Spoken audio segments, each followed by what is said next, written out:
Caregiver ka lang. Sigaw ni Bianca habang sinabunutan si Luna sa harap ng mga bisita. Lumayas ka. Hindi ka dapat nandito. Isa kang hampas lupang Pinay.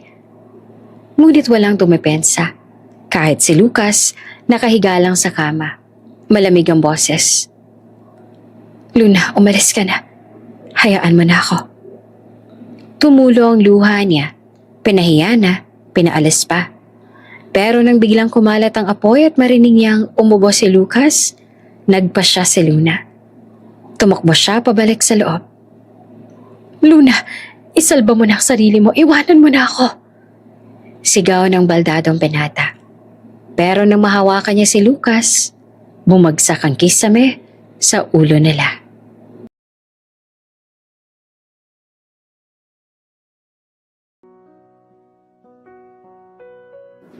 Tahimik lang si Luna sa sulok ng dormitoryo ng caregivers.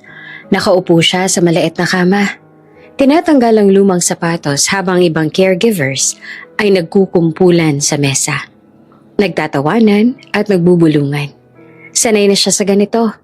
Maingay sila. Siya tahimik. Pero ngayong gabi, mas malakas kesa dati ang bulungan. Ayun na naman si Mute. Sabing pabulong ng isa. Parang multo yan. Laging mag-isa. Sabay tawa pa ng isa. Hindi na siya lumingon. Pumikit lang siya sandali.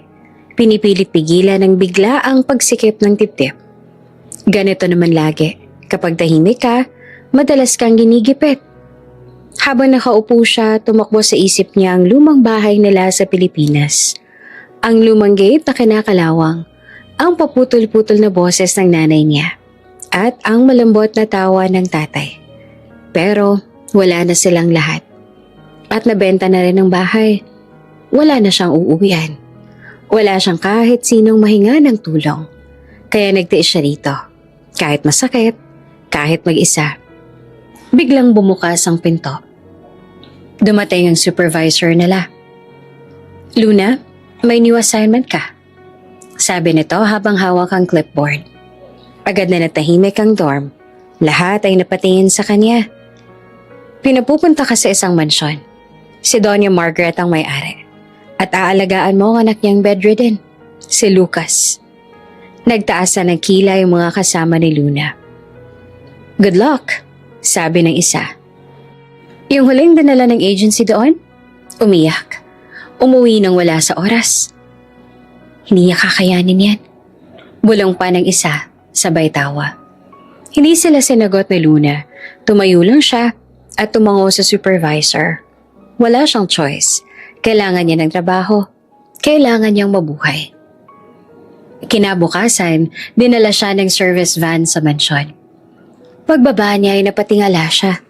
Malaki ang bahay, parang lumang kastilyo na hindi naluluma. May malaking gate. Malinis ang hardin, pero parang napakatahimik. Parang walang tao. May kakaibang lamig ang paligid. Binuksan ng caretaker ang gate.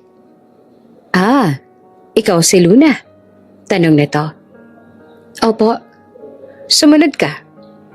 Pagpasok niya sa hallway, agad siyang nalamon ng katahimikan. Ang sahig ay gawa sa makintab na kahoy at bawat dingding ay puno ng lumang painting ng mga taong hindi niya kilala. Amoy sanitizer, gamot, at kaunting alikabok. Sa veranda, nakita niya ang isang matandang babae. Matikas ang postura. Suot ang mamahaling robe, nakapulupot ang perla sa leeg. Si Doña Margaret. Mukha ka namang mahina. Malamig na sabi nito habang sinusuri siya mula ulo hanggang paa. Pero tingnan natin. Iniabot ng matanda ang isang papel. Yan ang rules. Bawal mag-cellphone habang duty. Bawal sumagot ng pabalang.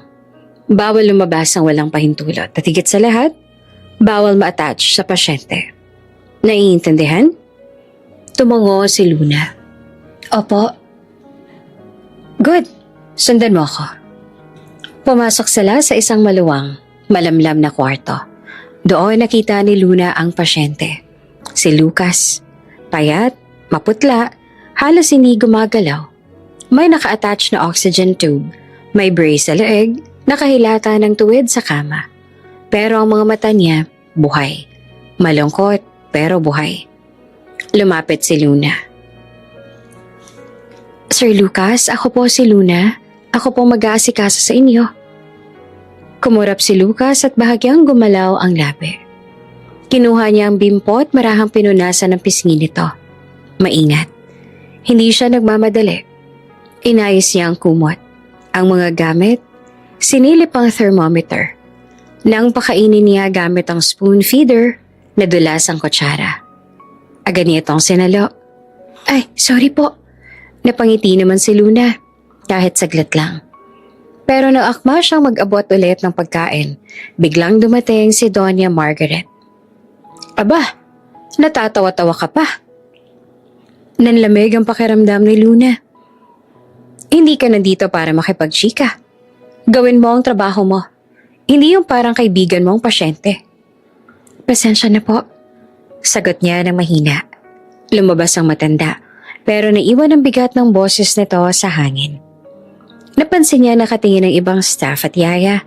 Para bang nag-aalala sila, pero takot magsalita. Sa pantry, sa break time, umupo si Luna. Nanlamig ang kamay niya sa kaba. Hindi dahil sa trabaho, kundi dahil sa presensya ng matriarch. Pero alam niyang hindi siya pwedeng umatras. Tahimik na lumapit si Mang Leo, ang caretaker. Huwag kang matakot sa Donya, sabi nito. Mas babait pa siya kaysa sa tunog niya. Ha? Gulat ni Luna. Inabot nito ang isang pirasong tinapay. Hindi madali to. Pero kung totoo ang puso mo, kakayanin mo. Ngumiti si Luna. Salamat po. Pagbalik niya sa kwarto ni Lucas, nakatingin ito sa bintana. Parang hinihintay siya. Napansin niya ang notebook at ballpen sa gilid. Gusto niyo pong magsalat? Tanong niya. Hindi naman makagalaw ng maayos si Lucas kaya marahan niyang hinawakan ang braso nito. Dahan-dahan niyang itinaas ang kamay ng pasyente hanggang marating ang notebook. Sinubukan ni Lucas sa magsalat. Nanginginig ang kamay nito. Puro scribbles. Puro zigzag. Pagkatapos ng shift, naglakad siya palabas ang hallway. Pero bago siya umalis, narinig niya ang boses ni Doña Margaret. I hope she lasts longer than the last one. Natigil sa paglakad si Luna. Huminga siya ng malalim. Tumingin sa malaking pintuan ng mansyon. Takot siya, oo. Pero wala na siyang uuwian. At kahit gaanong kahirap, dito siya magsisimula. Makakaya ko. Bulong niya sa sarili. Kailangan. At doon nagsimula ang bagong mundo ni Luna. Sa loob ng mansyon na malamig, tahimik at puno ng sekreto. Maaga nagising si Luna dahil sa alarm. Pagdilat niya, ramdam niya ang kaba. Unang buong araw niya bilang caregiver sa mansyon. Inayos niya ang uniform, inayos ang buhok at tumingin saglit sa maliit na salamin. Kaya ko to. Bulong niya kahit nanlalamig ang mga kamay. Pagdating niya sa staff kitchen, 3 elite staff ang naroon. Naka-uniform sila ng mas elegante. Halatang sanay sa komportableng trabaho. Si Miss Claire ang head nurse, matangos ang ilong, matalim ang tingin. Si Joanne ang scheduler, maingay at mabilis magsalita. Si Marie naman ang assistant caregiver, pihikan at suplada. Pagpasok ni Luna, agad silang tumigil sa usapan at tiningnan siya mula ulo hanggang paa. Good morning po. Magalang na bati ni Luna. Nagkatinginan ng 3, sabay tawa. Say it again? Sabi ni Joanne. Yung morning mo, cute ng accent. Tawa ulit sila. Napayuko na lang si Luna. Hindi niya gustong makipagsagutan. Habang nag-aayos siya ng gamit, bigla siyang sinita ni Miss Claire. Luna, mali ang ginagawa mo. Hindi ganyan ang pag-prepare ng feeding tube. Natigilan si Luna. Tama naman ang ginagawa niya. Ganito ang tinuro sa training.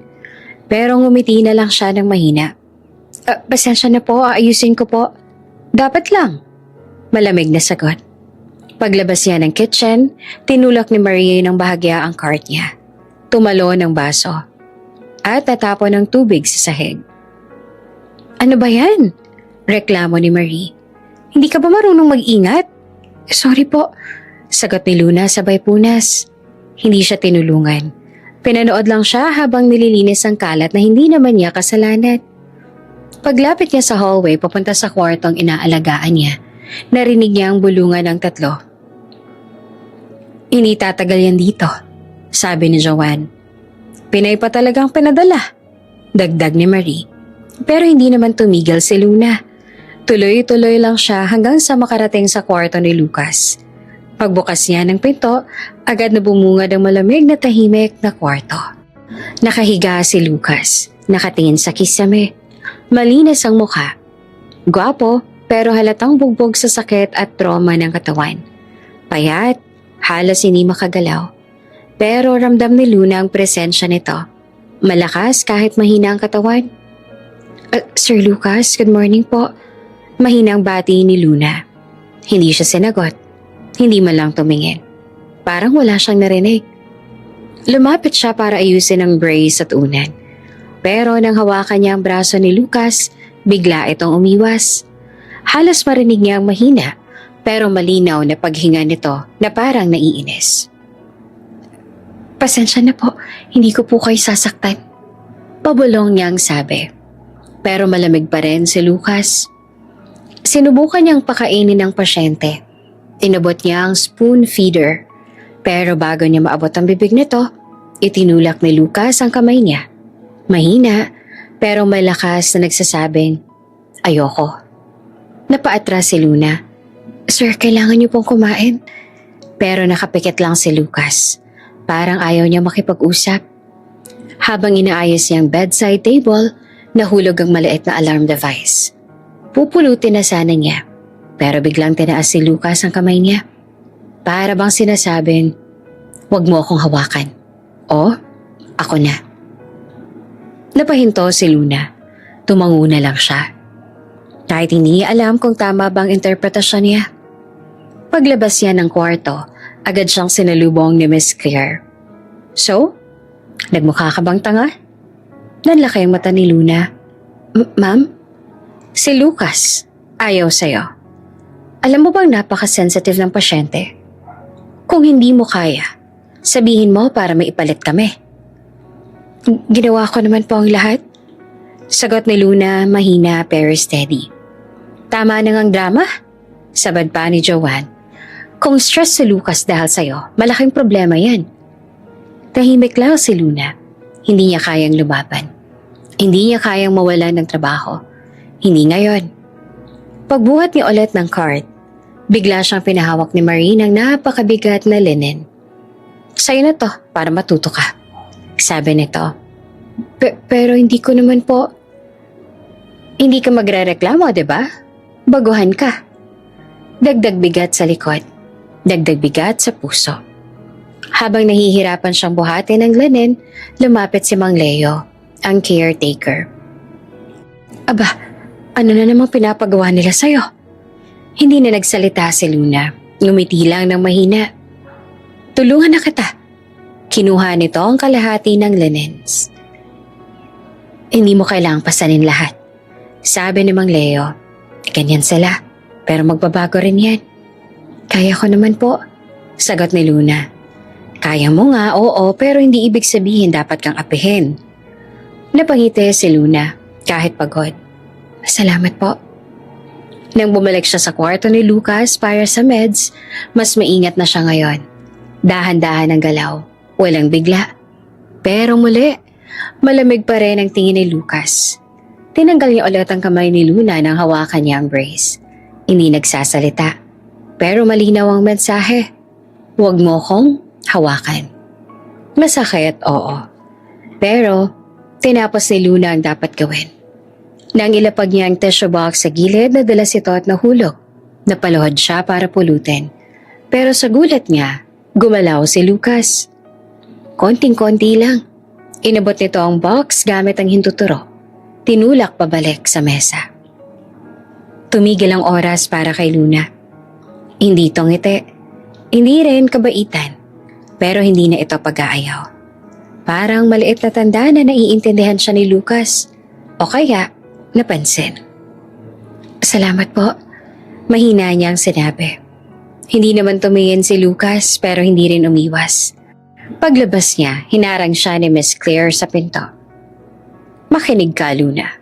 Seryosong sabi nito. "Isang pagkakamali pa at wala ka na rito." Para namang binuhusan si Luna ng malamig na tubig pero tumayo siya ng diretsyo.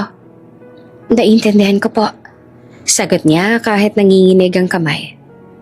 Naglakad siya sa mahabang hallway. Tahimik, malamig. Parang lumalaki ang bahay habang lumiliit siya. Pero bago siya makarating sa dulo, huminto siya. Huminga ng malalim, tumingala.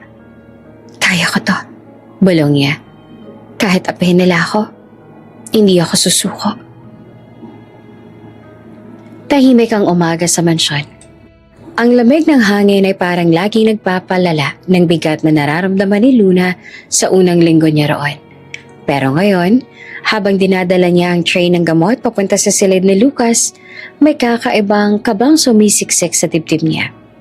Hindi dahil sa takot, kundi dahil napapansin niyang unti-unting nagbabago ang kilos ng binata sa tuwing naroon siya. Pagbukas niya ng pinto, nadata niya si Lucas na nakatingin sa labas ng malaking bintana. Katulad ng dati, mahigpit ang panga, malamig ang mata, at kita ang pagod sa pakikipaglaban araw-araw sa sarili niyang katawan. "Good morning, Sir Lucas." Mahinahon niyang bate. Hindi naman sumagot ang binata, pero huminga ito ng malalim. At para kay Luna, malaking bagay na iyon. Kasi noong unang araw niya, halos isigaw nito na lumabas siya. Lumapit siya, dahan-dahan. "Oras sa po ng gamot, may tubig na rin dito." "Huwag kang mag-alala. Hindi ako sisigaw." Mahinang sagot ni Lucas, na para bang ayaw aminin nagbago ang trato niya. "Sanay ka na siguro." Umiling si Luna na may maliit na ngiti. "Hindi po, pero salamat po sa hindi pagsigaw." Nakita niyang bahagyang tumaas ang sulok ng labi ni Lucas, ngunit agad din itong iniwas ang tingin. Inabot niya ang tableta. Dati kailangan pa niya ng 3 staff para hawakan ng binata dahil nagwawala ito kapag oras na ng gamot. Ngayon, tinanggap na yon ng binata mula sa kanya nang hindi nagrereklamo. Napakabagal ng galaw ni Lucas. Parang kinakalaban pa rin ang kamay niya ang sarili nitong kahinaan. Pero, hindi na ito tumatanggi. "Very good po," bulong ni Luna. "Para naman akong aso." Iritadong sagot ng binata. Pero may bahid ng biro ang tono. Tumawa naman ng mahina si Luna. "Hindi po, para mas maging matapang na pasyente." Napailing si Lucas, pero hindi niya napigilan ang pagngiti. At doon talaga natigil si Luna. Dahil unang beses siyang nakita ang ngiting iyon. Hindi pilit, hindi masakit. Hindi may halong puot, tunay at gwapo. Kaya niyang maramdaman ang init sa pisngi niya, pero agad niyang iniba ang tingin. "Magpapalit na rin po ako ng bedsheet ninyo." Habang abala siya sa pag-aayos, napansin niyang tahimik na nakamasid si Lucas sa kanya. Hindi galit, hindi na matalim. Para bang sinusuri siya. Pero may kaunting pagkagiliw sa mga mata. "Luna," tawag ni Lucas. Napatingin siya agad. "Sir, bakit hindi ka nagagalit? Kahit nung una kitang sigawan, hindi ka man lang sumagot." Nagpatuloy siya sa pagtupi. "Trabaho ko po na alagaan kayo. Kahit po mainit ang ulo ninyo, hindi ko naman po yun iniisip na personal." Nagtagal ang katahimikan. "Hindi ka ba natatakot sa akin?" Umiling si Luna. "Hindi po. Mas natatakot po ako na masaktan kayo sa sarili ninyong emosyon. Mabigat po yun." Tumingin ng matagal si Lucas. Parang hindi makapaniwala sa narinig. Sa sulok ng bibig niya, may bahagyang ngiti na naman. Nang sumapit ang tanghali, bumisita si Doña Margaret. Maingat siyang naglakad papasok. Hawak ang tungkod habang nakatingin kina Luna at Lucas na parang nanonood ng unti-unting pagsulpot ng himala. "Lucas?" sabi niya. "Naubos mo ang gamot mo?" Tumango ang binata. Oo, ma. Napatingin ang Donya kay Luna. Halatang nagugulat. Ikaw na naman. Ikaw lang ang pinakikilos niya. Napakamot ng batok si Luna at nahihiya. Sinusubukan ko lang pong maging gentle. Gentle? Tumawa ng mahinang Donya. Iyan ang hindi kayang gawin ng ibang staff dito. Napansin ni Luna ang tingin ni Lucas kay Donya. Parang pinipigilan nito ang sarili na magsalita. Pero hindi na ganoong kainit ang tono. Ayos lang ako, ma. Huwag mo na akong tanungin pa ulit-ulit.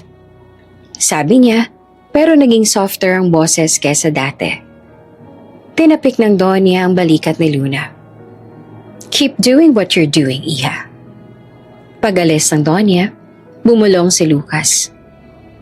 Huwag kang maniniwala sa mama ko. Kapag sinabi niyang good job, ibig sabihin, may inaabangan siyang next failure. Napangiti naman si Luna. Pakiramdam ko po, proud po siya sa inyo. Sa'yo, hindi sa'kin. Mabilis sa sagot ni Lucas pero may halong lambing. Kinahapunan habang pinupunasan ni Luna ang braso ni Lucas gamit ang mainit na towel na papikit ang binata. Hindi dahil sa pagod kundi dahil ramdam niya ang gaan ng haplos. Luna, mahina niyang sabi. Pwede bang dahan-dahan lang? Opo, bumagal ang galaw niya. Masakit po ba? Hindi, mas nakakalma lang. Nagulat siya doon. Minsan lang siya makarinig ng pasyenteng ganitong katapat. Masarap po ba ang init ng towel? Hindi lang yan. Tumingin ito sa kanya. Yung presensya mo. Napalunok si Luna. Nako, baka nagsisimula na po kayo mainip. Hindi, sagot ng binata. Sanay ako sa sakit. Hindi ako sanay sa mabait. Dahan-dahang bumigat ang dibdib ni Luna. Hindi awa ang nararamdaman niya, kundi pag-intindi. Marami po kayong pinagdaanan, ano? Tanong niya. Hindi mo alam ang kalahati. Bulong ni Lucas. Pero ayoko nang pag-usapan. Okay po. Tinapon niya ang basang towel at kumuha ng bago. Pero kung gusto niyo po paminsan-minsan na may makinig, andito lang po ako. Tahimik naman si Lucas, pero hindi niya na iniwas ang tingin. May sagot sa mata nito.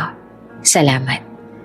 Pagsapit ng gabi, nakaupo si Luna sa maliit na stool habang inaayos ang mga gamot at gamit ni Lucas para sa susunod na araw. Habang nag-aayos, narinig niya ang boses ni Lucas. Luna? Nilingon niya. Sir? Salamat sa araw na to. Napangiti siya ng malumanay. Trabaho ko lang po. Hindi, sagot ni Lucas. Higit pa. May binabago ka sa loob ng kwarto na to. At hindi ko alam kung paano ko haharapin yan. Good change po ba?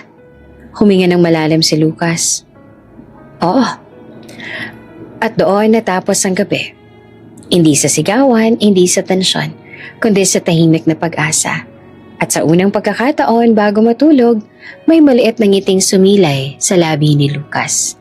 Dahil sa una niyang araw ng tunay na pag-amo. Maagang dumating si Luna sa duty.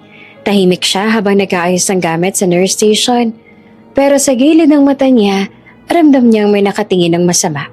Si Bianca, ang senior caregiver na matagal nang nasa mansyon. Maganda si Bianca. Matapang ang boses, mabilis kumilos. At halos lahat ng staff ay takot sa kanya. Mabait ito kapag nasa harap ni Doña Margaret. Pero pag walang matanda, siya ang reyna ng staff room. At ngayong unti-unting gumagaan ang pakikitungo ni Lucas kay Luna, mas tumitilis ang tono ng boses ni Bianca tuwing nakikita siya. Wow! Mahinang bulong nito nang nakatingin kay Luna na para bang marumi ang hangin. Si Miss Provincial, maaga na naman. Baka nagmamadaling magpa-cute sa pasyente. Hindi naman kumibo si Luna, tinuloy lang ang pag-aayos. Pero hindi naman iyon nagustuhan ni Bianca. Hoy, sabi nito na mas malakas. Pag sinita ka, sumagot ka. Yan ang problema sa mga baguhan eh. Feeling innocent, pero pa-victim. Umiling si Luna. Hindi po ako. Shh! Tinaas ni Bianca ang kamay. Hindi kita tinatanong. Sakto namang dumating ang head nurse, si Madam Claire. Bigla namang nagbago ang boses ni Bianca. Good morning po. Ngingiti-ngiti na parang hindi siya nang insulto kanina. Lapatingin si Claire kina Luna at Bianca. Luna, ikaw ulit ang naka-assign kay Sir Lucas. Gusto ni Doña Margaret na ikaw ang humawak sa kanya today. Napatigas ang mukha ni Bianca. Bakit siya? Tanong nito at hindi na napigilang putulin ng head nurse. Siya ang pinakabago. Ako dapat ang may hawak kay Sir Lucas. Mahigpit ang tingin ni Claire. Desisyon ni Doña. Sundin mo na lang. At doon nagsimula ang tunay na apoy. Pagpasok ni Luna sa silid ni Lucas, kita agad ang pagkagulat sa mukha ng binata. Ang aga mo, sabi ni Lucas sabay hawi ng kumot. Akala ko si Bianca ang duty today. Ako po ulit, sagot ni Luna na mahinang nakangiti. Tumango naman si Lucas at hindi na tinago ang ngiti. Good. Hindi nila alam na nakasilip pala si Bianca mula sa pinto. Nakakunot ang noo at halos manginig sa galit. Sa lunch break habang kumakain ang staff sa likod ng kusina, umupo naman si Bianca sa tabi ni Luna. Mabigat ang aura nito, parang may binabalak. Luna, Ania, ikaw ang magbigay ng pain medication kay Sir Lucas mamaya, ha? Napahinto si Luna. Hindi po ba kayo ang naka-assign sa meds today? Busy ako. Malamig na sagot nito. At isa pa, ikaw ang favorite dito, diba? Kaya galingan mo. Inabot ni Bianca ang isang plastic cup ng gamot. Eto, pain reliever. Bigay mo sa tamang oras. Pero napansin ni Luna, iba ang kulay ng tablet. Iba ang number na nakatatak at nakalagay sa label. For Doña Margaret only. Bianca, mahinang sabi niya. Para po kay Doña Margaret ito? Napangisi ang babae. Ay talaga? Sigurado ka? Hindi ka naman marunong magbasa ng maayos eh. Tumayo si Luna, pero hindi siya umatras. Mas delikado po kung mali ang gamot. Bago pa lumala ang usapan, dumating si Marie, isa pang caregiver, at napatigil ang tensyon. Umupo ito sa gitna nila. Uy, bakit ganyan ang hangin?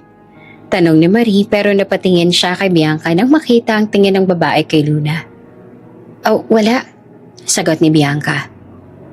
May mga taong ayaw lang tumulong kahit baguhan. Ilang oras ang lumipas, habang nag-aayos si Luna ng vital chart ni Lucas, biglang dumating si Bianca dala ang tray ng gamot. At ang sama ng tingin.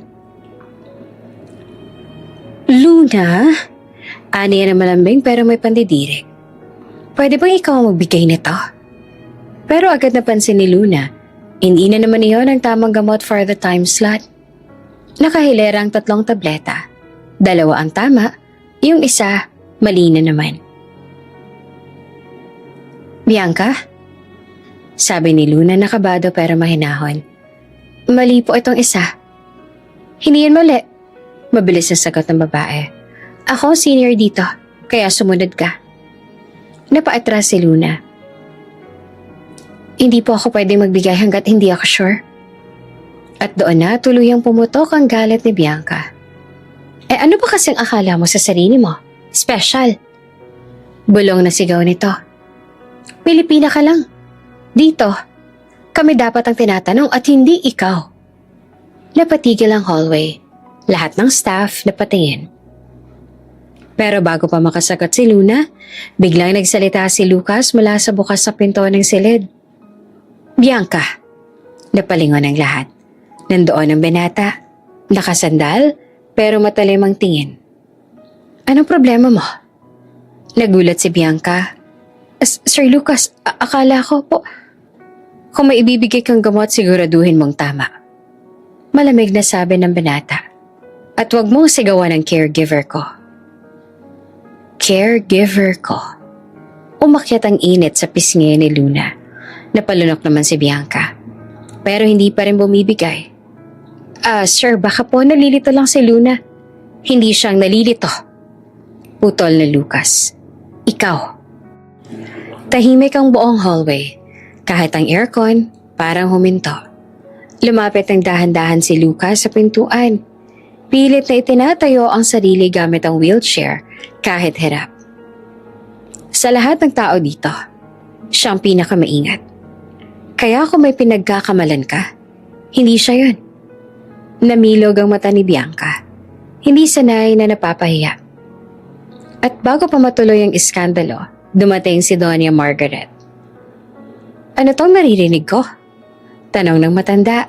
Seryoso ang tingin. Nagpanggap agad si Bianca. Ma'am, si Luna po kasi.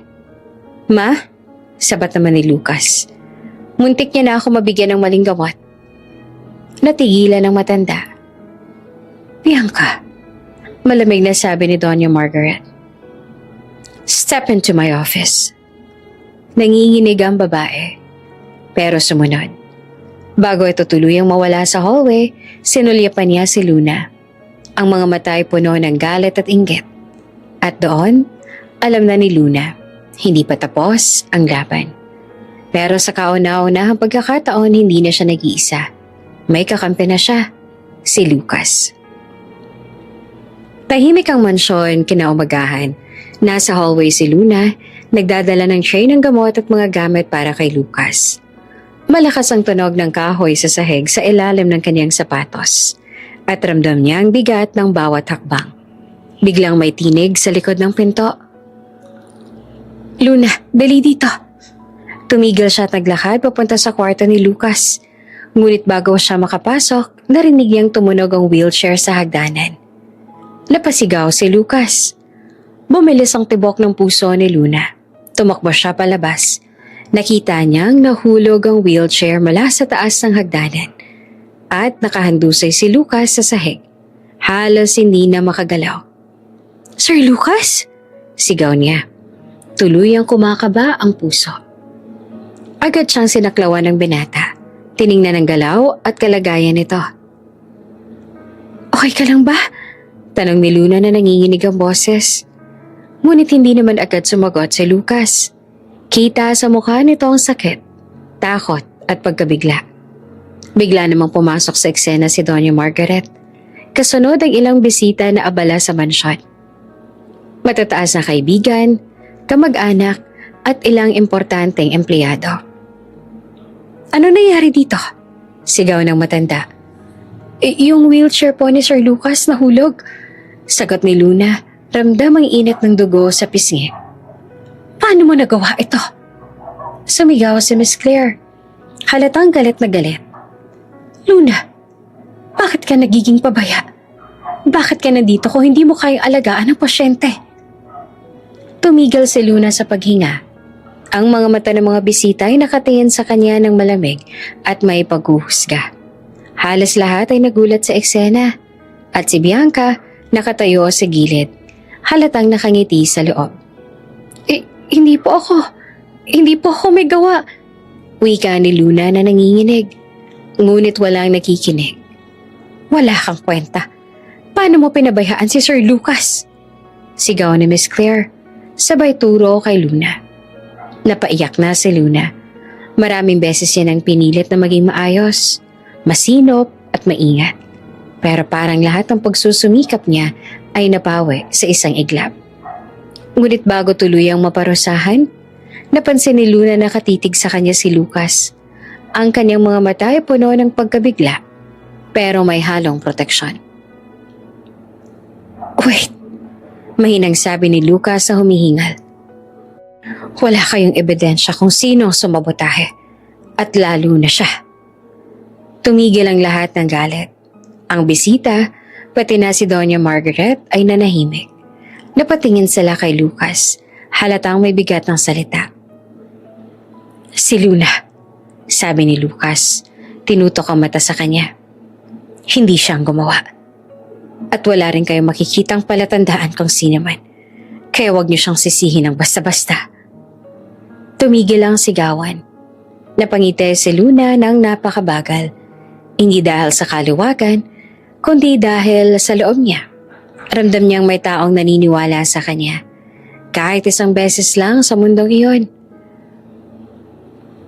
Ngunit hindi pa tapos iyon. Si Bianca ay nakangiti naman sa gilid. Halatang nagtatangka pa rin. Pero Sir Lucas, hindi mo ba nakita kung paano ka nahulog? Tanong ng babae. Halos panunukso. I don't care kung sinong gumalaw. Sagot ni Lucas ang malamig. Ang mahalaga, ligtas ako. At wala kayong sapat na ebidensya laban kay Luna. Napatingin si Bianca kay Luna. Halos gusto niyang bumagsak sa sahig, pero hindi niya magawa. Si Lucas mismo ang nagprotekta sa kanya. Bumalik ang atensyon ni Doña Margaret sa binata. Lucas, okay ka lang ba? Kailangan ka bang dalhin sa ospital? Hindi po, ma. Konti lang po ang gasgas at okay naman po ang brace.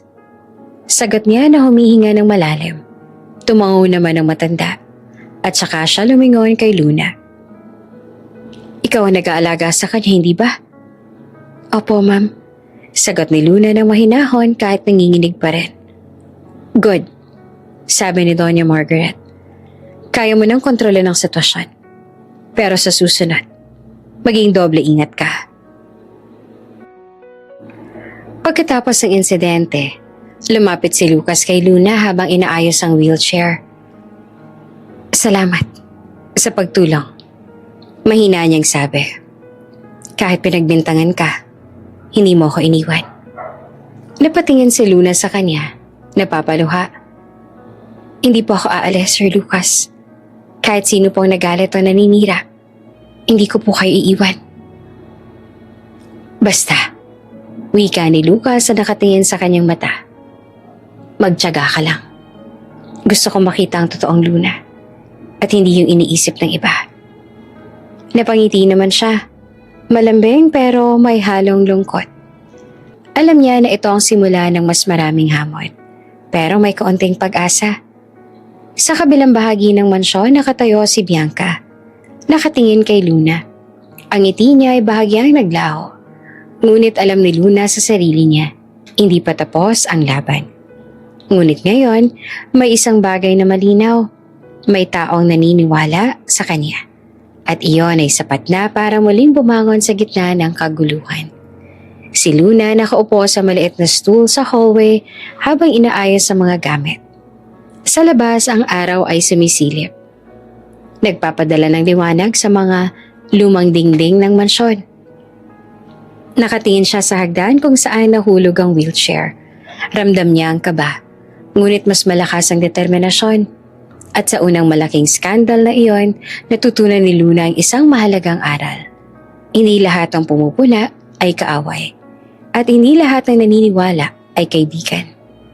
Pero may mga sandaling sapat na ang isang tao para patunayan ang sarili. Isang gabi, tahimik ang mansyon. Ang lamig ng hangin ay halos pumapasok sa bintana at nararamdaman ni Luna sa bawat hakbang niya sa mahabang hallway. Nakahiga siya sa maliit na sofa sa tabi ng kwarto ni Lucas. Nag-aayos sa mga gamit para sa susunod na araw. Mataas ang katahimikan. Halos walang tunog kundi ang malamig na hangin dumadaan sa mga bintana. Biglang may napansin siyang kakaiba. Mula sa loob ng kwarto ni Lucas, narinig niya ang mahinang ungol at bahagyang hikbi ng isang lalaki. Sir Lucas? Tanong ni Luna na maingat na lumalapit. Bukas ang pinto at doon niya nakita ang binata na nakaupo sa wheelchair. Ang ulo ay nakayuko, halatang umiiyak. Oh, Luna, mahina niyang wika. Ramdam ang takot at lungkot. Lumapit si Luna. Dahan-dahang inilapit ang kamay sa balikat nito. Sir, ano po nangyari? Bakit po kayo umiiyak? Hinagod naman ni Lucas ang mukha niya, sabay hinga ng malalim. Hindi to aksidente. Bulong niya na halos lumalamig sa takot. May gustong pumatay sa akin. Napahinto si Luna sa kanyang hakbang. Ang mundo niya ay biglang lumabo sa dami ng emosyon. Takot, pag-aalala, at pangamba. Sir, sino po? Paano niyo po nalaman? Mahina niyang tanong. Tulad ng dati, May palatandaan. At alam kong may sino man sa loob ng mansyon na gusto ako masaktan. Sabi ni Lucas, halos may pag-iyak pa rin. Napakapit si Luna sa wheelchair. Huwag po kayong mag-alala, sir. Hindi ko po kayo iiwan. Pangako ko po. Tahimik si Lucas sandali. Bago niya maramdaman na may presensya ng tao na kayang makinig sa kanya. Dahan-dahan niyang inalis ang kamay niya sa mukha at nakatingin sa mata ni Luna. Alam mo, akala ko noon, lahat sa mundo ay nagmamahal sa akin. Naaalaga sa akin. Bulong niya na may halong lungkot. Akala ko mahal ako ng pamilya ko, ng staff, ng lahat. Pero mali pala ako. Napapahinga si Luna sa wheelchair. Sir, hindi naman po lahat ay ganon. May mga tao naman pong mabuti at nandito ako. Ngunit si Lucas ay nagpatuloy sa kwento. Ang tatay ko, iniwan kami ng nanay ko nung bata pa ako. Anak lang ako sa labas. Kaya para sa kanya, wala akong halaga. Ang nanay ko, nagsumikap para lang mapalaki kami at yumaman. Para lang mabuhay kami. Pero ako, nawala ang lahat. Ngayon, baldado ako at naiisip ko. Baka akala ng nanay ko na mahina ako. Akala niya, dapat akong kawaan. Pero ako mismo, naaawa ako sa kanya. Napaluha si Luna sa damdaming iyon. Halos hindi niya ma-imagine ang bigat ng nararamdaman ni Lucas. Kahit nagwapo at malakas siya sa panlabas, lumalalim ang lungkot sa kanyang mga mata nang iniisip ang kabataan ng binata. Iniwan ng ama, pinilit ng ina na maging malakas. Ngayon ay nakatali sa wheelchair. Sinusubukan ng bawat araw na magtiyaga. Sir, hindi po kayo nag-iisa. Nandito po ako. Mahina niyang bulong. At hindi po kayo dapat mag-isip na ang lahat ay laban sa inyo. Tahimik ang silid. Ang tanging tunog ay ang bahagyang huni ng hangin at ang mahihinang hiccup ni Lucas. Luna, salamat. Wika ni Lucas. Tinitigan siya ng matagal. Hindi ko alam kung bakit may nagmamalasakit sa akin sa kabila ng lahat. At sa'yo lang ako nakakatiyak na hindi ako mapapabayaan. Huminga ng malalim si Luna. Pinipigil ang luha. Hindi ko po kayo iiwan, sir. Pangako ko po yun. Ngunit sa halip na matapos sa kaunting ngiti, nagpatuloy si Lucas. Alam mo, tuwing iniisip ko ang nanay ko, naiiyak ako. Hindi naman dahil sa awa, kundi dahil sa kung paano niya ako alagaan at paano siya nagsumika para sa akin. At ngayon, kahit baldado ako, naiintindihan ko siya. Naiintindihan ko ang sakripisyo niya. Kaya kahit na iniwan ako noon ng tatay ko, naiintindihan ko rin siya. Pero mahirap pa rin tanggapin. Napapikit si Luna sa wheelchair. Halos sumabog ang puso niya sa emosyon. Sir, naiintindihan ko po ang sakit ninyo. At hindi po kayo nag-iisa. Lahat po ng pinagdaanan ninyo, haharapin natin ang magkasama. Ngunit si Lucas ay may kaunting ngiti sa mata. Maliit, mahina, pero puno ng emosyon. Alam mo, kahit na may taong gustong saktan ako, kahit na iniwan ako ng pamilya ko, nakahanap ako ng isang tao na nagtitiwala sa akin. Na naniniwala sa akin. At iyon ay napakahalaga. Salamat, Luna. Napaluha si Luna at hindi niya napigilan ang pagyakap sa binata. Halos hindi niya matanggap na sa kabila ng lahat ng sakit, may maliit na liwanag na dumating sa gitna ng dilim. Sir, hawakan niyo po ako. Wika niya. At sabay nating haharapin ang lahat. Hinawakan ni Lucas ang kamay ni Luna. Mahina pero matatag. Sige. Sagot niya at sa unang pagkakataon, hindi siya nag-iisa sa kanyang takot at lungkot. Tahimik ang buong mansyon. Ngunit sa kwarto, may apoy na unti-unti nasusunog sa pagitan nila. Hindi romantiko, ngunit puno ng tiwala, proteksyon at pangunawa. Nakaupo si Luna sa tabi ni Lucas sa wheelchair. Hawak ang kamay niya habang ang liwanag ng buwan ay sumisilip sa bintana. Napakalakas ang katahimikan. Ngunit sa katahimikan na iyon, ramdam nila ang pag-asa. Si Lucas sa kabila ng lahat ng disgrasya at takot ay nagbukas ang puso niya. Si Luna sa kabila ng pagod at panghuhusga ng iba ay nananatili naman sa tabi niya. At sa unang hating gabi ng pag-amin, nagsimula ang tunay na pag-unawa at tiwala sa pagitan nila.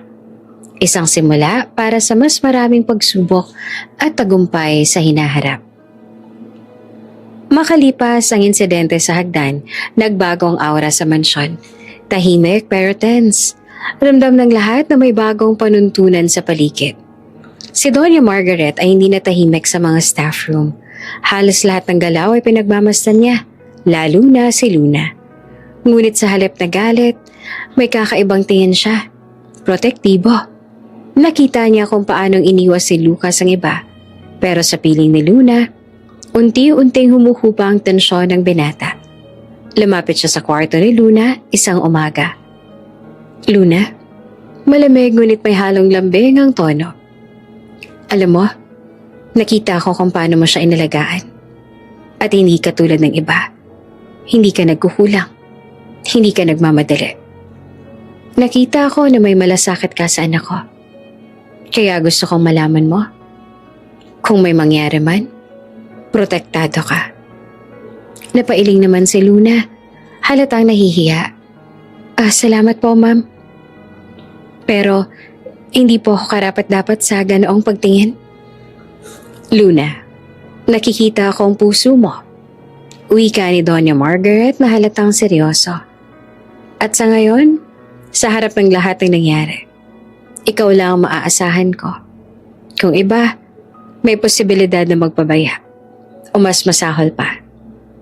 Napatingin si Luna. Ang dami ng emosyon ang bumabalot sa puso niya. Gagawin ko po ang lahat para kay Sir Lucas, ma'am. Pangako po.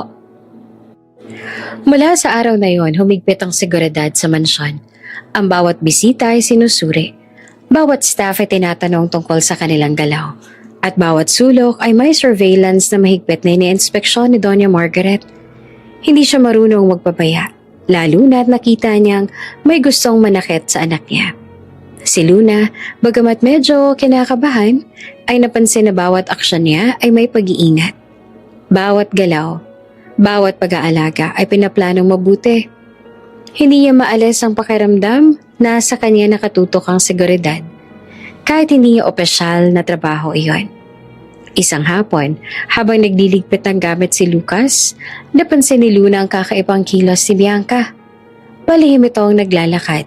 May dalang tray ng gamot, ngunit mabilis ang titig sa paligid. Halatang may tinatago. Napansin ni Luna at agad na nagulat kay Doña Margaret. Ma'am, may napansin po ako. Parang may hindi maayos na ginagawa si Bianca. Tumingin ang matanda sa kanya ng malalim. Salamat sa pag-report, Iha. Pero huwag ka magkaalala. Ako ang magmamasid. Mula noon, halos lahat ng galaw ni Bianca ay sinusubaybayan. Kung dati ay may halos malayang galaw ang senior caregiver, ngayon ay may bawat hakbang na pinapansin. At sa bawat pagkakataon, si Luna ang may direktang access kay Lucas, lalo na sa mga sensitibong aspeto. Gamot, pagkain, at personal na pangangalaga. Habang lumilipas ang mga araw, unti-unti ring nabubunyag ang ilang katotohanan. Si Lucas sa kabila ng kanyang malamig na panlabas ay napaka-observant. Pinagmasdan niya ang bawat galaw ng staff at sinasabi kay Luna ang mga palatandaan na dapat bantayan. Luna, bulong niya habang gabi nang inaayos niyang brace. Hindi lahat ng nakikita mo ay tama. May ilan dito na nagpapanggap lang. At yun nangyari sa wheelchair. Alam ko kung sinong may gawa. Pero hindi ko kayang ilabas ang pangalan. Napangiti si Luna sa sobrang tensyon ng sandali. Sir Lucas, salamat po sa pagtitiwala. Hindi po kita bibiguin. Alam ko, wika ng binata. At para bang may liwanag sa mata niya sa unang pagkakataon. Kaya ako kampante sa'yo. kahit may mga taong gustong saktan ako. Isang gabi, nag-ikot si Doña Margaret sa mga hallway kasama ang kanyang maliit na recorder at listahan ng mga staff activities. Pinagmamasa niya si Bianca at Joanne mula sa malayo. Sinusubaybayan ang galaw ng bawat isa. May lihim na galaw. Bulong niya sa sarili. Isa sa kanila ang gustong masaktan ng anak ko. Hindi nila kailanman masasaktan si Lucas. Hindi. Habang andyan si Luna. Nakatingin siya sa kwarto ni Lucas kung saan mahimbing na natutulog si Luna sa tabi ng binata. Napangiti ang matanda. Protektado ka, anak. Protektado ka rin, Luna. Kung sino man ay may masamang balak, hahanapin ko at ilalantad. Sa mga sumunod na araw, napansin ni Luna na ang staff ay naging mas maingat sa kanya. Si Bianca, kahit patuloy na may halang selos, ay halos hindi na nakalapit kay Lucas nang walang ibang kasamang staff. Napansin din niya na may mga lihim na pag-uusap sa staff room at may mga pagkakataong may nagtatangkang magbantay sa kanya o mag-obserba. Pero palaging may mga mata sa paligid. Ma'am, bakit po ganito? Tanong ni Luna isang araw kay Doña Margaret habang nagdiligpit ng gamot. Dahil nakita ko kung paano mo inalagaan ang anak ko. Sagot ng matanda. Ikaw lang ang tanging maaasahan ko. At hindi ko hahayaang may makasakit sa kanya. Hindi na ako titingin sa iba. Napangiti si Luna. Halatang humihinga ng maluwag. Ramdam niya ang tiwala ni Doña Margaret. At sa unang pagkakataon, hindi niya pakiramdam na siya'y nag-iisa sa laban. Sa isang gabi ng katahimikan, nakaupo si Luna sa tabi ni Lucas. Hawak ang kamay ng binata.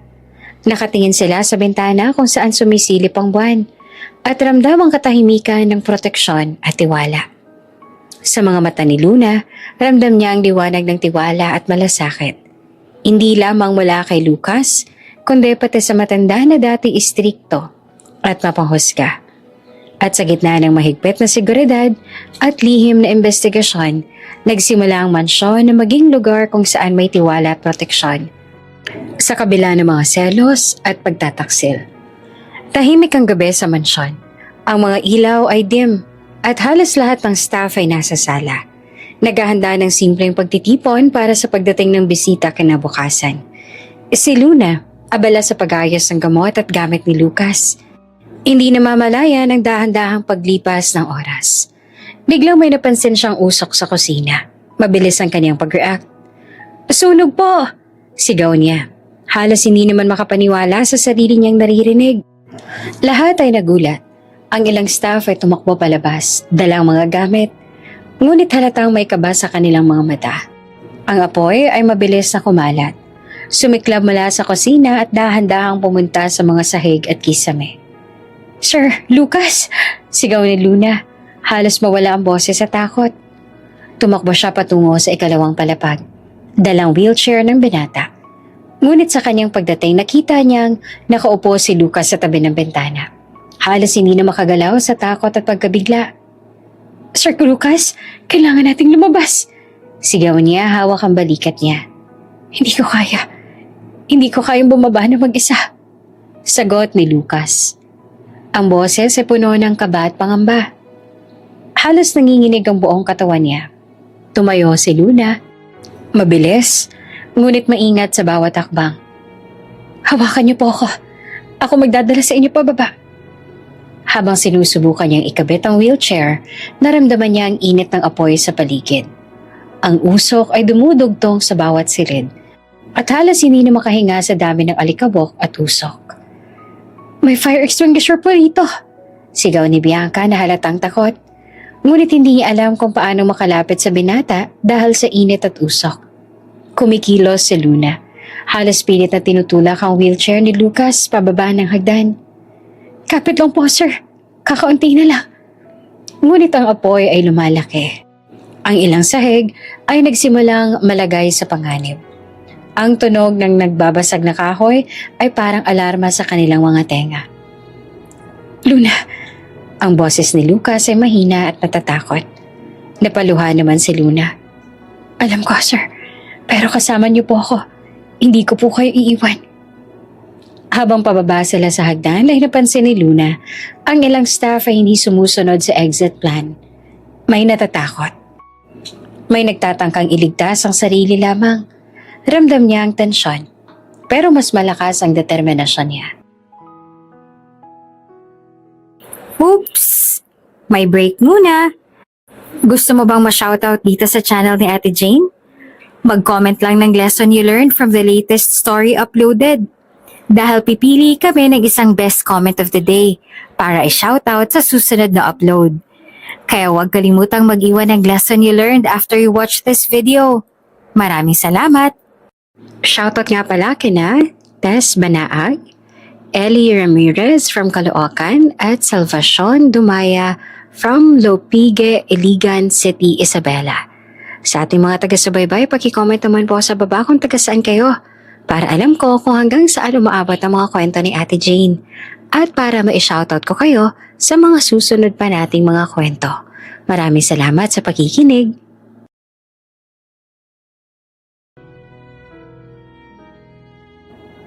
Sir Lucas, dali, dali! Sigaw niya at pilit pinapalakas ang boses sa gitna ng ingay ng sunog at basag na kahoy. Habang bumababa, naramdaman niya ang pag-init ng metal railing. Halos hindi siya makahawak, kaya inilipat niya ang kamay sa armrest ng wheelchair. Napansin niya ang halos nasusunog na kortina sa gilid at mabilis siyang tinakpan si Lucas upang hindi masunog. Sir, nakikita niyo po ba ang labas? Doon tayo pupunta. Tanong ni Luna sabay abot sa pintuan ng emergency exit. Hindi ko kayang tumakbo. Sagot ni Lucas ngunit halata sa kanyang mukha ang takot at pag-asa. Hindi po kailang tumakbo. Wika ni Luna ng mahina ngunit matatag. Hawakan niyo po ako. Hahatid ko po kayo hanggang sa ligtas tayo. Habang sa labas, nakita ni Doña Margaret ang apoy mula sa kabilang bintana. Tumakbo siya sa driveway, halatang hindi makapaniwala. Lucas? Luna? Sigaw niya at nanginginig sa takot at galit.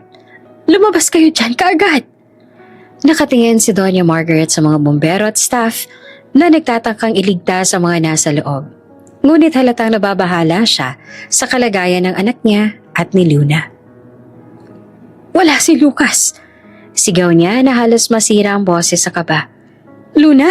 Nasaan ang anak ko? Sa loob ng mansyon, halos maubos ang lakas ni Luna. Ang bawat hakbang pababa ay punong-puno ng tensyon. Ang apoy ay lumalapit sa hagdanan at ang usok ay halos pumuno sa bawat silid. Ngunit hindi niya iniwan si Lucas. Sir, kailangan nating lumabas. Sigaw niya habang hawak ang wheelchair. I am scared. Bulong ni Lucas. Ngunit hindi niya na ipinakwel ang kamay ni Luna. Alam ko, sir. Pero ako po ang kasama ninyo. Hindi ko kayo iiwan. Paglabas nila sa patio, naramdaman ni Luna ang malamig na hangin. Halatang ibang mundo mula sa init ng sunog. Si Lucas humihingal, halos hindi makapaniwala na ligtas na sila. Si Doña Margaret ay tumakbo, hinawakan ng anak niya. Lucas, salamat sa Diyos at salamat sa iyo, Luna. Napaluha si Luna. Hindi po, ma'am. Kasama ko po si Sir Lucas. Wala akong iniwan. Tapos na. Wika ni Lucas na mahina ngunit may ngiti. Salamat, Luna. Hindi ko po alam kung paano ko kakayanin kung wala ka. Sa labas ng mansyon, nakatayo si Luna at Lucas, kasama si Doña Margaret, habang ang apoy ay patuloy na sumisiklab sa loob. Halos lahat ng staff ay natakot, ngunit may isang katotohanan ang malinaw. Sa gitna ng trahedya, ang malasakit ni Luna ang nagligtas sa buhay ni Lucas. Tahimik ang paligid, ang amoy ng usok at abo ay pumapalibot sa kanila. Nakatingin si Luna sa mansyon. Ang puso niya ay punong-puno ng takot at pasasalamat. At sa unang malaking trahedya sa mansyon, malinaw ang isang bagay. Sa gitna ng apoy, sa gitna ng takot, tanging tiwala at malasakit ang nagtatagumpay. Matapos ang sunog, tahimik ang paligid ng mansyon. Ang amoy ng usok at abo ay dumadampi sa bawat sulok at kitang-kita ang pinsala sa loob. Nagkalat ang abo, natunaw ang ilang muebles at ang mga pader ay itim na usok. Si Lucas nakaupo sa sofa sa labas, hawak ang kamay ni Luna. Hindi makapaniwala sa nangyari. Halos lahat ng staff ay nagulat at umiiyak sa takot, sa lungkot at sa panghihinayang sa pinsala. Ngunit ang kaniyang mga mata ay nakatuon lamang sa isang tao. Luna, bulong niya na halos hindi makapaniwala. Ikaw lang? Ikaw lang tumulong sa akin habang may apoy. Napapahawak naman si Luna sa kamay niya. Nanginginig at may halong tuwa at lungkot. Handa akong alagaan ka, Sir Lucas. Kahit na umiikot ang lahat, kasama niyo po ako. Habang ang ibang staff ay nagtatakbuhan sa labas.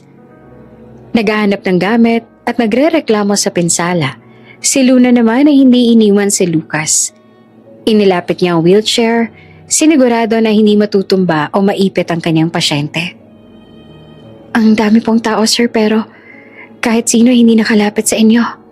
Ako lang. Wika ni Luna, tahimik ngunit matatag. Napangiti naman si Lucas, bahagyang nanginginig ang katawan. Hindi niya maalis sa isip na sa kabila ng lahat ng problema sa mansyon, sa selos, inggit at tahimik na balak ng ibang staff, may isang tao lamang na tapat at maaasahan. Hindi ko po alam kung paano ko haharapin ang lahat kung wala ka. Bulong niya na halos maiyak.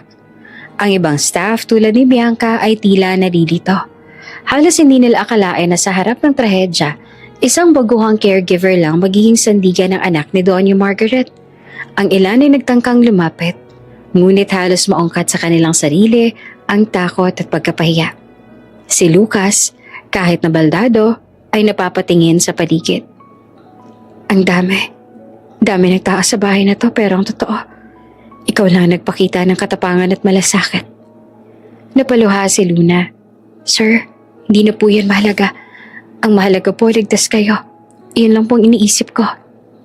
Si Doña Margaret naman ay lumapit. Halatang humanga sa katapangan ng caregiver. Luna, wika niya na may halong pagkamangha at respeto. Alam mo, nakikita ko kung sino talagang may malasakit sa anak ko. At sa gitna ng trahedya, ikaw lang nandyan para sa kanya. Ipinagmamalaki kita. Napatingin si Luna sa matanda at sa unang pagkakataon, ramdam niya ang buong suporta ng nanay ni Lucas. Hindi siya nakatayo lamang bilang isang caregiver, kundi bilang isang bayani sa gitna ng panganib. Sa mga sumunod na oras, habang pinapalitan ng mga nasirang gamit, inaalis ang abo at usok, si Luna hindi pa rin iniwan si Sir Lucas. Siya ang nag-aalaga sa comfort niya, nagdadala ng tubig at tinitiyak na kahit sa gitna ng kalat at pinsala, hindi siya mawawala sa tabi ng binata. Luna, wika ni Lucas habang mahina ngunit may malalim na damdamin. Salamat sa lahat ng ginawa mo. Hindi lamang sa sunog, kundi sa lahat ng oras na ikaw ay nagmalasakit sa akin. Sir, hindi po yan kailangan ng pasasalamat. Sagot ni Luna na nanginginig ang tinig. Basta po, kasama po kayo. Iyon lang pong mahalaga. Trabaho ko pong alagaan kayo. Ngunit sa puso ni Lucas, malinaw ang isang bagay. Si Luna ang kauna-unahang taong nagpakita ng tunay na malasakit sa kanya. At ang lahat ng iba ay nagpakita ng takot, pag-aalinlangan o kaya ay pansariling interes. Ngunit si Luna lang ang tunay na bayani sa kanilang trahedya. Sa isang bahagi ng mansyon nakatayo si Bianca at ang ibang staff. Halatang nalito at nahihiya sa kanilang sariling kawalan ng aksyon. Si Bianca na dati palaging mapanakit at mapagmalabis kay Luna, ngayon ay natutunan ng leksyon. Nakita niya ang katapangan ng isang simpleng caregiver at ang katotohanan na nasa gitna ng trahedya. Hindi kailangan ng mataas na posisyon o seniority para gumawa ng tama. Si Doña Margaret nakatingin sa paligid ay halatang nagpaplano. Luna, wika niya na mahina ngunit matatag. Mula ngayon, ikaw magiging pinakamalapit na tao kay Lucas at hindi ko hahayaan na may makasakit sa kanya sa'yo. Napangiti naman si Luna, halatang nagpapasalamat sa tiwala ng matanda. Ngunit alam niya sa sarili na hindi ito huling laban. Sa mansyon na puno ng selos, lihim at panganib, ay mas marami pang hamon na darating. Ang mukha niya ay halatang napapagod, ngunit may liwanag sa mata. Isang liwanag ng tiwala at pasasalamat. Salamat, Luna. Bulong niya na halos maiyak sa lahat ng nangyari. Ikaw ang hindi ako iniwan. Sa lahat ng tao sa mansyon, ikaw lang ang tunay na bayani. Napaluha si Luna. Kahit hindi ito sinasabi, ramdam niya ang bigat at halaga ng sinabi ni Lucas. Hindi siya bayani dahil sa titulo o galing, kundi dahil sa tapat na matmalasakit at tapang sa gitna ng panganib. At sa unang pagkakataon, naramdaman ni Luna na ang kanyang pagsusumikap at kabutihan ay may tunay na kahulugan. Hindi lang para kay Lucas kundi pati na rin sa kanya. Makalipas ang ilang araw mula sa trahedya, unti-unti nang bumalik sa normal ang mansyon. Ngunit hindi na tulad ng dati ang mundo ni Luna. Ang simpleng pangyayaring naganap sa sunog ay biglang naging usap-usapan sa social media. Isang video ng kanyang mabilis sa pagligtas kay Lucas mula sa nasusunog na hagdan ang kumalat sa internet. Kitang-kita sa video ang determination at tapang niya. Ang paraan ng paghawak sa wheelchair at ang tibay ng loob na ipinakita niya sa kabila ng takot at apoy. Filipina caregiver saves baldado na binata sa sunog. Hero. Viral. Luna ang bayani ng mansyon. Hindi nagtagal, dumami ang followers at suporta mula sa iba't ibang panig ng bansa. Maraming tao ang humanga, pinuri ang kabayanihan ni Luna, at nakaramdam ng inspirasyon sa kanyang kwento. Si Lucas nakaupo sa tabi niya sa terrace ng mansyon. Tinitingnan ang lahat ng notification sa kanyang phone. Luna, tingnan mo. Lahat ay humahanga sa'yo.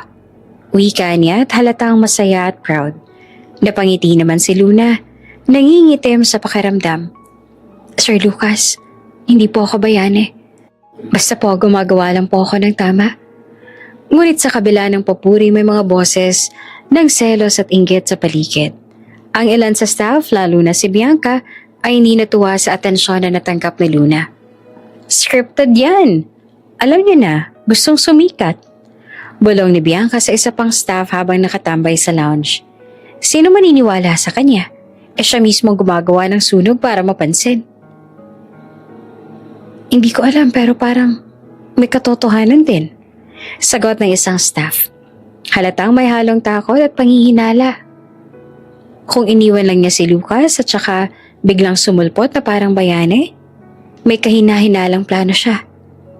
Si Luna habang naglilinis ng labas ng terrace, narinig ang bulong ng iba. Napangiti siya, ngunit may kaunting lungkot. Hindi niya maalis sa isip na kahit sa gitna ng viral na tagumpay, may mga taong naniniwala sa kasinungalingan at paninirang puri.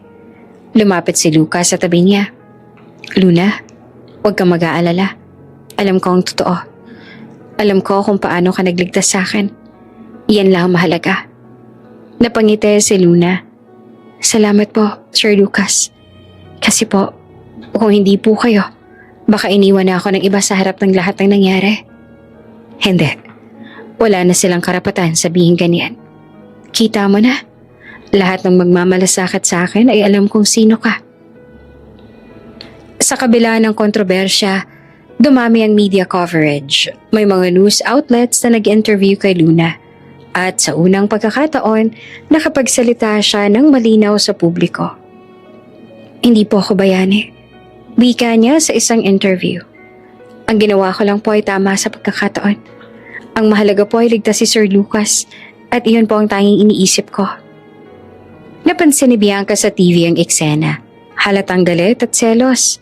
Ang iba pang staff ay dating nagpapanggap na maayos ang disposisyon ay nakatitig lang sa screen.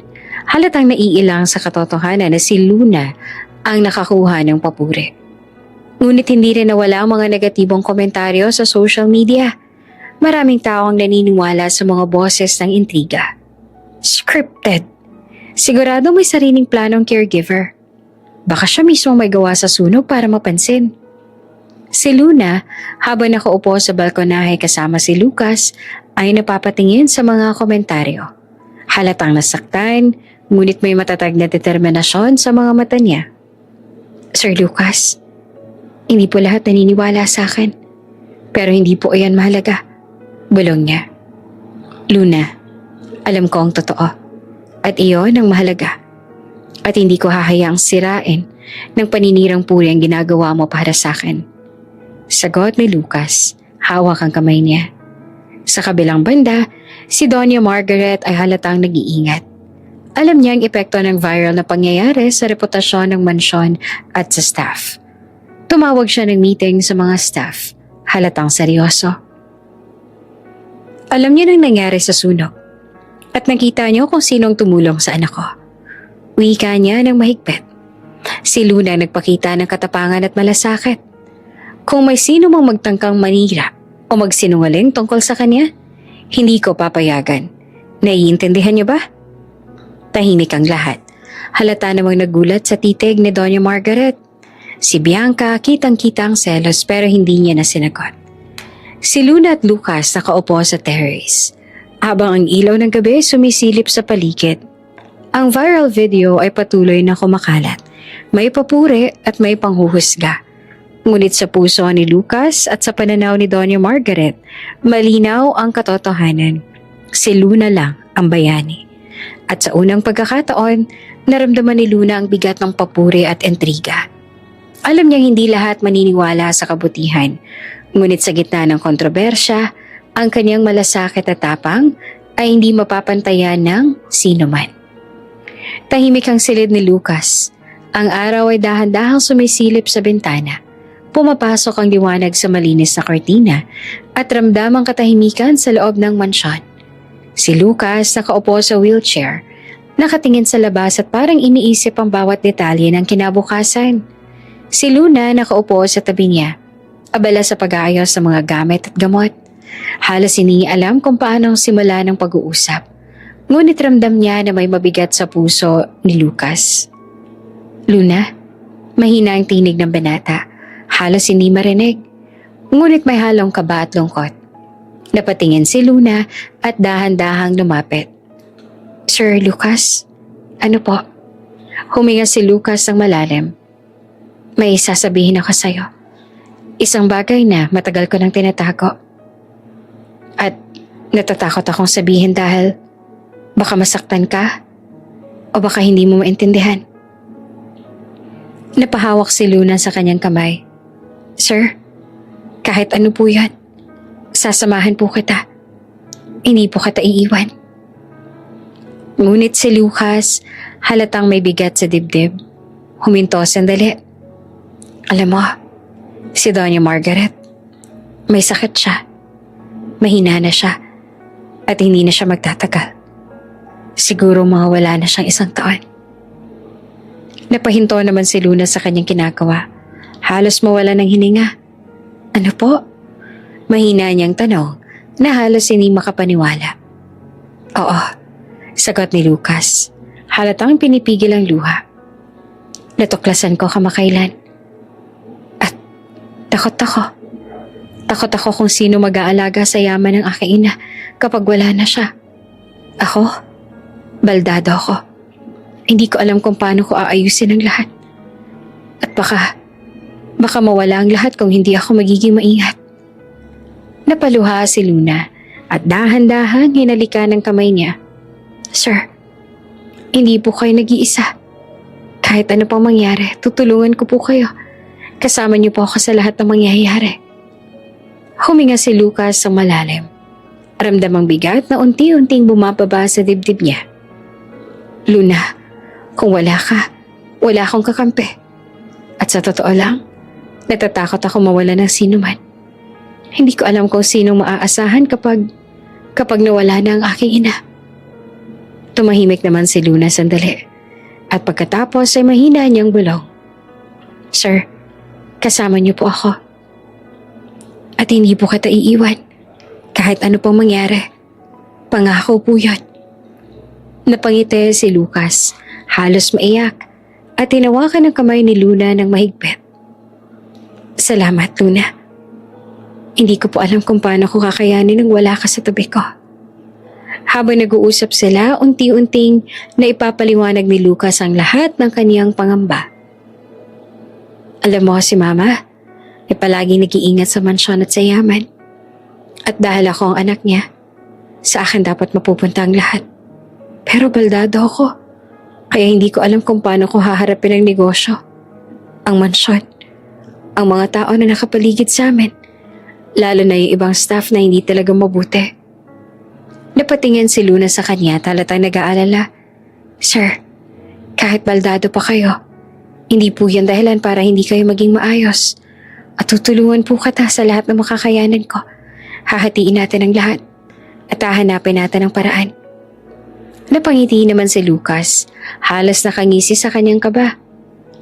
Luna, alam ko, sa lahat ng tao sa mansyon, ikaw lang ang maaasahan ko. At iyon ang nagbibigay sa akin ng lakas. Sir, hindi po yun dapat kayo nag-alala ng mag-isa. Kasama niyo po ako. Bulong ni Luna. Sandali ng katahimikan habang tinitingnan nila ang paligid ng mansyon. Ang mga palamuti ay bahagyang naapektuhan pa rin ng sunog, ngunit ramdam na ang unti-unting pag-ayos. Ang hangin ay malamig, pumapasok sa bintana, at ramdam ang katahimikan at tensyon. Alam mo Luna, sa totoo lang, natatakot ako sa kinabukasan. Hindi ko alam kung sino mag-aalaga sa lahat kapag wala ng Doña Margaret. At baka masira ang lahat kung hindi magiging maingat. Sir, hindi po kayo nag-iisa. Napangiti naman si Lucas. Salamat, Luna. Ikaw lang ang tayong maaasahan ko sa lahat. Si Lucas na nakaupo sa wheelchair sa tabi ni Luna, tiningnan ang labas ng terrace. Ramdam niya ang bigat ng kaniyang sitwasyon. Ngunit ramdam din niya ang tiwala at malasakit mula sa babaeng tapat sa kaniya. At sa unang pagkakataon, malinaw kay Lucas na kahit baldado siya at may mabigat na responsibilidad, may isang tao na handang sumuporta at tumulong sa bawat hamon. Sa gitna ng lihim at pangamba, naramdaman niya ang lakas ng tiwala at malasakit ni Luna. Isang pundasyon para sa hinaharap na puno ng pagsubok at pag-asa. Tahimik ang mansyon sa umaga. Ang araw ay sumisilip sa mga malalaking bintana, pero ramdam ang bigat sa bawat sulok. Si Luna, abala sa pag-aalaga kay Lucas ay halos hindi na mapansin ang kakaibang tensyon na bumabalot sa mansyon. Biglang may kumatok sa pinto. Isang formal na lalaki, nakasuot ng itim na suit, may dalang sobre at papeles. Ang pumasok. Magandang umaga po, Doña Margaret, Sir Lucas. Wika ng lalaki na halatang abogado. Ako po si Attorney Sandoval. May dala po ako na mahalagang dokumento. Napatingin si Lucas, halatang seryoso. Anong dokumento, Attorney? Testament po, sir. Binago po ng inyong inang huling will at narito po ang opisyal na kopya para sa inyo. Sagot ng abogado, maingat na inilapag ang sobre sa mesa. Si Luna na abala sa pag-aalaga kay Lucas ay napatingin at halatang naiintriga. Bukas mo na ito. Wika ni Doña Margaret at halatang may bigat sa puso. Binuksan naman ng attorney ang sobre. Inilabas ang papel. Nang basahin niya ang mga linya, tumigil siya sandali at halatang puno ng damdamin. Kung may mangyaring masama sa akin at hindi ko na kayang pangalagaan ng mansyon at ang yaman, ibibigay ko ito kay Luna. Wika niya ng malinaw. Halatang matibay ang desisyon. Tahimik ang silid. Ang bawat staff ay napatingin sa kanya, halatang hindi makapaniwala. Si Lucas napatingin kay Luna. Halos hindi makapaniwala sa narinig. Luna, bulong niya. Halos may halong tuwa at panghihinayang sa mga nakapaligid. Si Luna nangingitim sa pakiramdam, napahawak sa sariling kamay. Sir Lucas, hindi po ako karapat-dapat. Mahina niyang sagot. Halos hindi maiyak sa emosyon. Ngunit si Doña Margaret mahigpit ang titig, halatang seryoso. Hindi to biro, Luna. Nakita ko kung sino may malasakit sa anak ko. At nakita ko kung sinong maaasahan sa gitna ng lahat ng panganib. Iyon lang po ang dahilan. Tahimik ang silid, ngunit halatang naramdaman ng lahat ang tensyon. Ang iba pang staff, lalo na si Bianca, ay napatingin ng matagal, halatang galit at hindi makapaniwala. Paano po ito posible? Wika ni Bianca na halatang napapaaling. Isa siyang baguhang caregiver lang. Hindi siya karapat-dapat sa mansyon. Si Doña Margaret ay tumingin sa kanya ng matalim. Bianca, nakikita ko ang puso ng bawat tao sa paligid ko. At sa gitna ng lahat, ikaw lang ang hindi nakapagpakita ng malasakit sa anak ko. Iyon ang dahilan kung bakit hindi ka kasama sa desisyon ko. Napahinto si Bianca. Halos hindi makapaniwala sa mga salitang yon. Si Luna, bagamat naiilang sa mga mata ng staff, ay huminga ng malalim. Alam na may bigat ang responsibilidad na ipinagkatiwala sa kanya. Ang ilan sa staff ay nagbulungan sa tabi. Halatang nagtatangkang magsalita. Siguradong may palusot siya. Baka may kasabot sa sunog. Baka may plano siya. Bulong ng isa. Ngunit si Lucas tumingin kay Luna. Halatang protektado at tiwala. Huwag kang mag-alala, Luna. Alam ko kung sino ka at alam ko ang ginawa mo. Iyon ang mahalaga. Huwag mong hayaan na silang sirain ang tiwala ni Mama. Napangiti naman si Luna at dahan-dahan humawak sa kamay ng binata. Salamat po, Sir Lucas. Kahit mahirap, gagawin ko po ang tama. Pangako po. Si Doña Margaret tumayo at lumapit sa gitna ng terrace. Luna, naiintindihan ko na mabigat ito sa'yo. Ngunit alam ko na makakaya mo. Hindi dahil sa yaman, kundi dahil nakita ko kung sino ang tapat at maaasahan. Si Lucas ay nakatitig kay Luna, halos hindi makapaniwala sa bigat ng nangyari. Hindi ko alam kung paano ko kakayanin kung wala ka. Bulong niya na halos maiyak. Sir Lucas, sagot ni Luna, halatang punong-puno ng determinasyon. Sandali ng tensyon habang nakatingin ang lahat ng staff. Ang ilan halatang galit sa desisyon, nagbabalak na gumawa ng aksyon. Ngunit sa matinding titig ni Doña Margaret, napatahimik sila.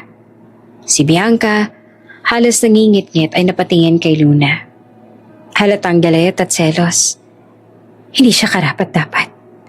Bulong niya ngunit wala siyang lakas sa kumilos sa harap ng desisyon ng matanda.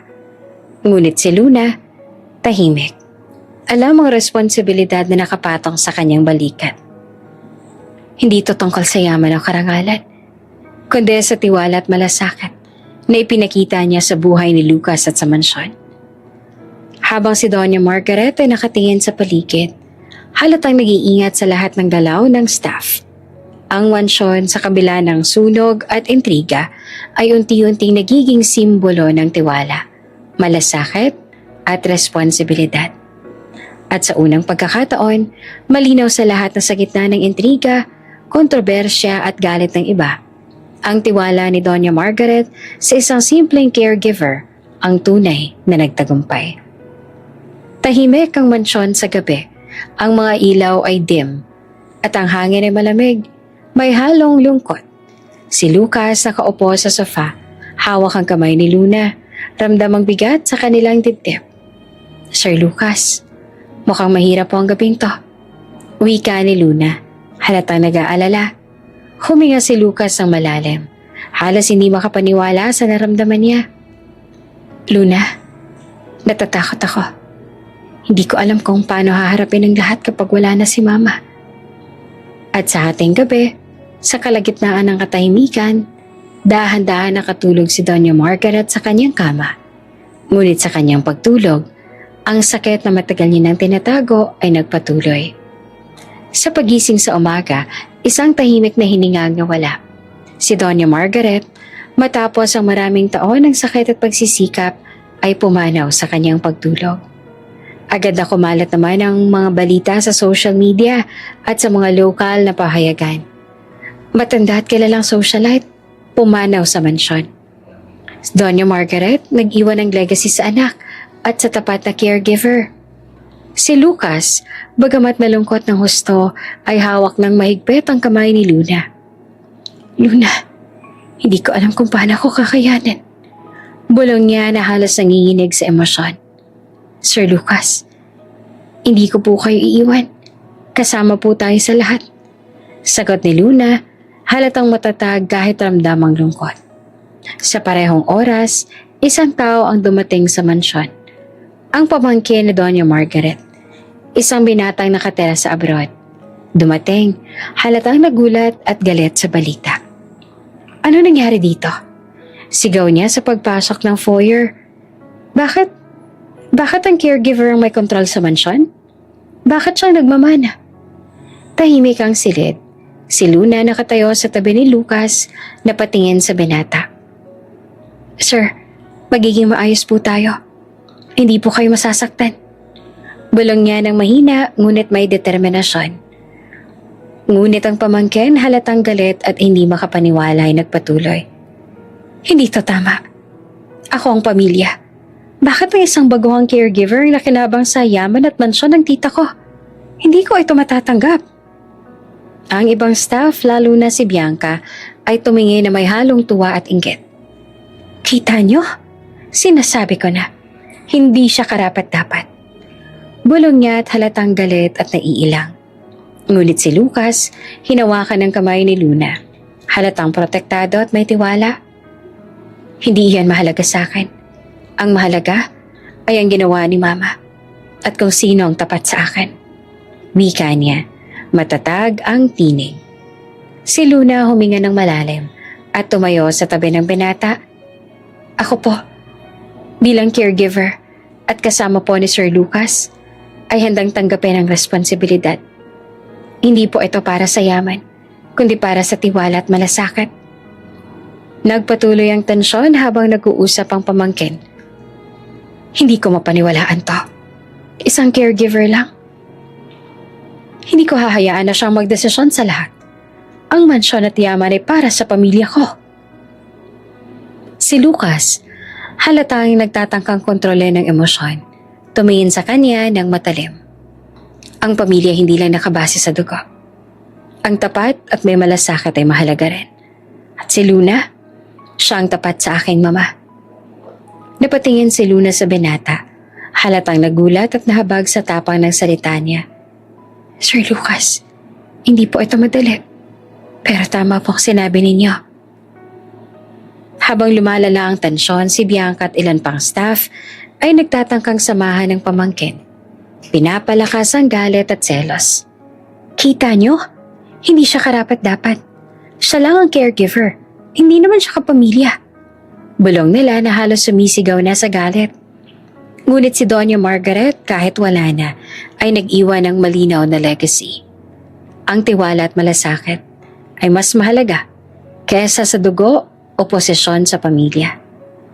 Si Lucas, hawak ang kamay ni Luna, ay tumingin sa abot ng mata sa terrace ng mansyon. Hindi ako nag-iisa. Kasama ko si Luna. At iyon ang pinakamahalaga sa akin. Bulong niya at halatang may luha sa mata. Ang pamangkin, bagamat galit, ay napansin na may determinasyon sa mga mata ni Luna. Halatang alam niya na hindi basta-bastang matatanggal ang tiwala ni Doña Margaret sa caregiver na ito. Ramdam ni Luna at Lucas ang katahimikan at tensyon ng mansyon.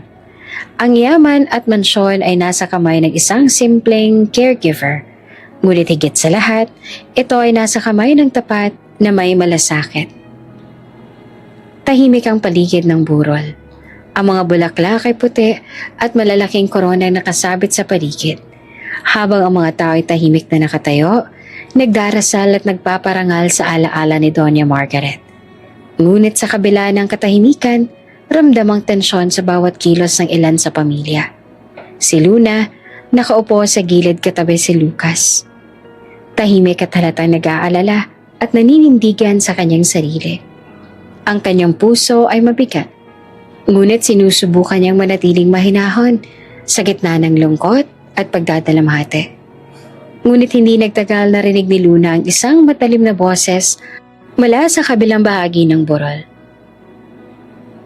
Caregiver ka lang. Ano bang karapatan mo na manirahan dito sa mansyon ng Donya? Sigaw ng isang kamag-anak. Halatang galit at puno ng pang-aalipusta. Tahimik na nakatingin si Luna. Halos hindi siya makapaniwala sa bigat ng panghuhusga. Ang ilang kamag-anak ni Doña Margaret ay tumutok sa kanya. Halatang galit at hindi makapaniwala na ang isang caregiver ang binigyan ng mana. Hindi ka karapat-dapat sa kapayamanan ng pamilya. Dagdag pa ng isang kamag-anak. Napaluha si Luna. Halos hindi niya matanggap ang lahat ng sinasabi sa kanya. Ramdam niya ang panghuhusga at paninira. At sa unang pagkakataon, nais niyang lumabas at itago ang sarili sa likod ng takot at lungkot. Tahimik siyang tumayo. Dahan-dahang lumabas sa gitna ng burol.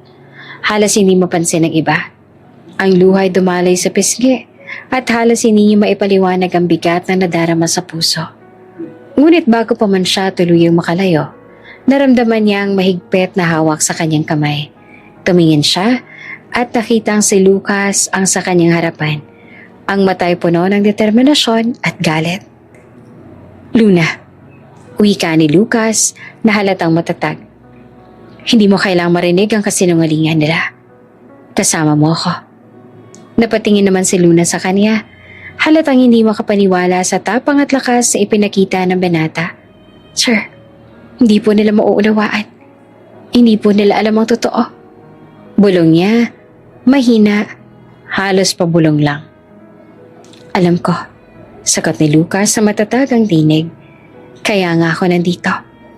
Hindi mo kailangang mag-isa sa harap ng makapal na mukha ng ibang tao. Tumayo si Luna ramdamang lakas at suporta ng binata. Halos hindi niya maipaliwanag ang lakasan ng damdamin niya sa sandaling iyon.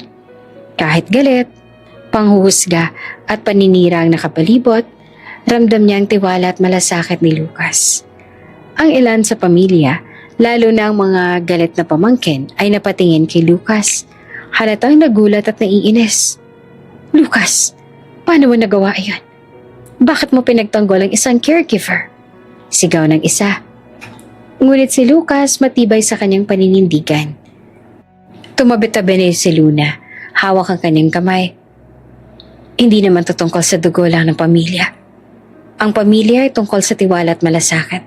At si Luna, siya ang tapat at maaasahan. So sino ang gustong magmana? Kayo? Ikaw? Tinuro ang pinsang sumugod sa bahay. Nung kailangan kayo ni Mama, andyan ba kayo para damayan siya? Wala kayo. Kaya wala kayong karapatan na questionin ang will ni Mama. Tahimik kang silid. Ang ilang kamag-anak ay hindi makapaniwala sa sinabi ng binata. Ang iba naman ay nagulat, halatang napaisip sa bigat ng kanyang pananalita. Si Luna, bagamat napapahawak sa kamay ni Lucas, ay napaluha ng kaunti. Sir Lucas, salamat po. Hindi ko po alam kung paano ko haharapin itong mapanghusga ng mga tao.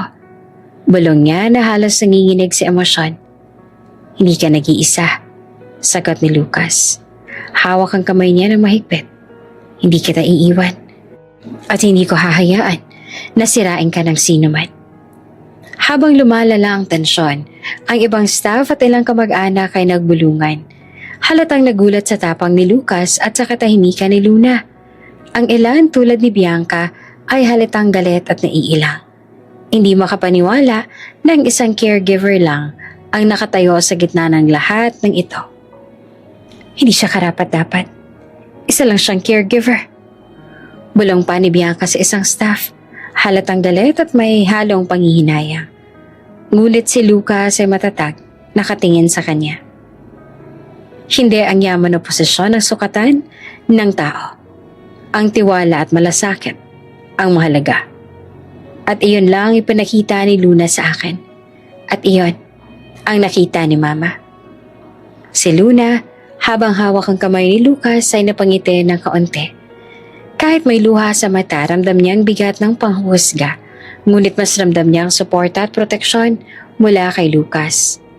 Si Luna at Lucas nasa gitna ng burol, habang ang iba ay nagtatakang nakatingin sa kanila.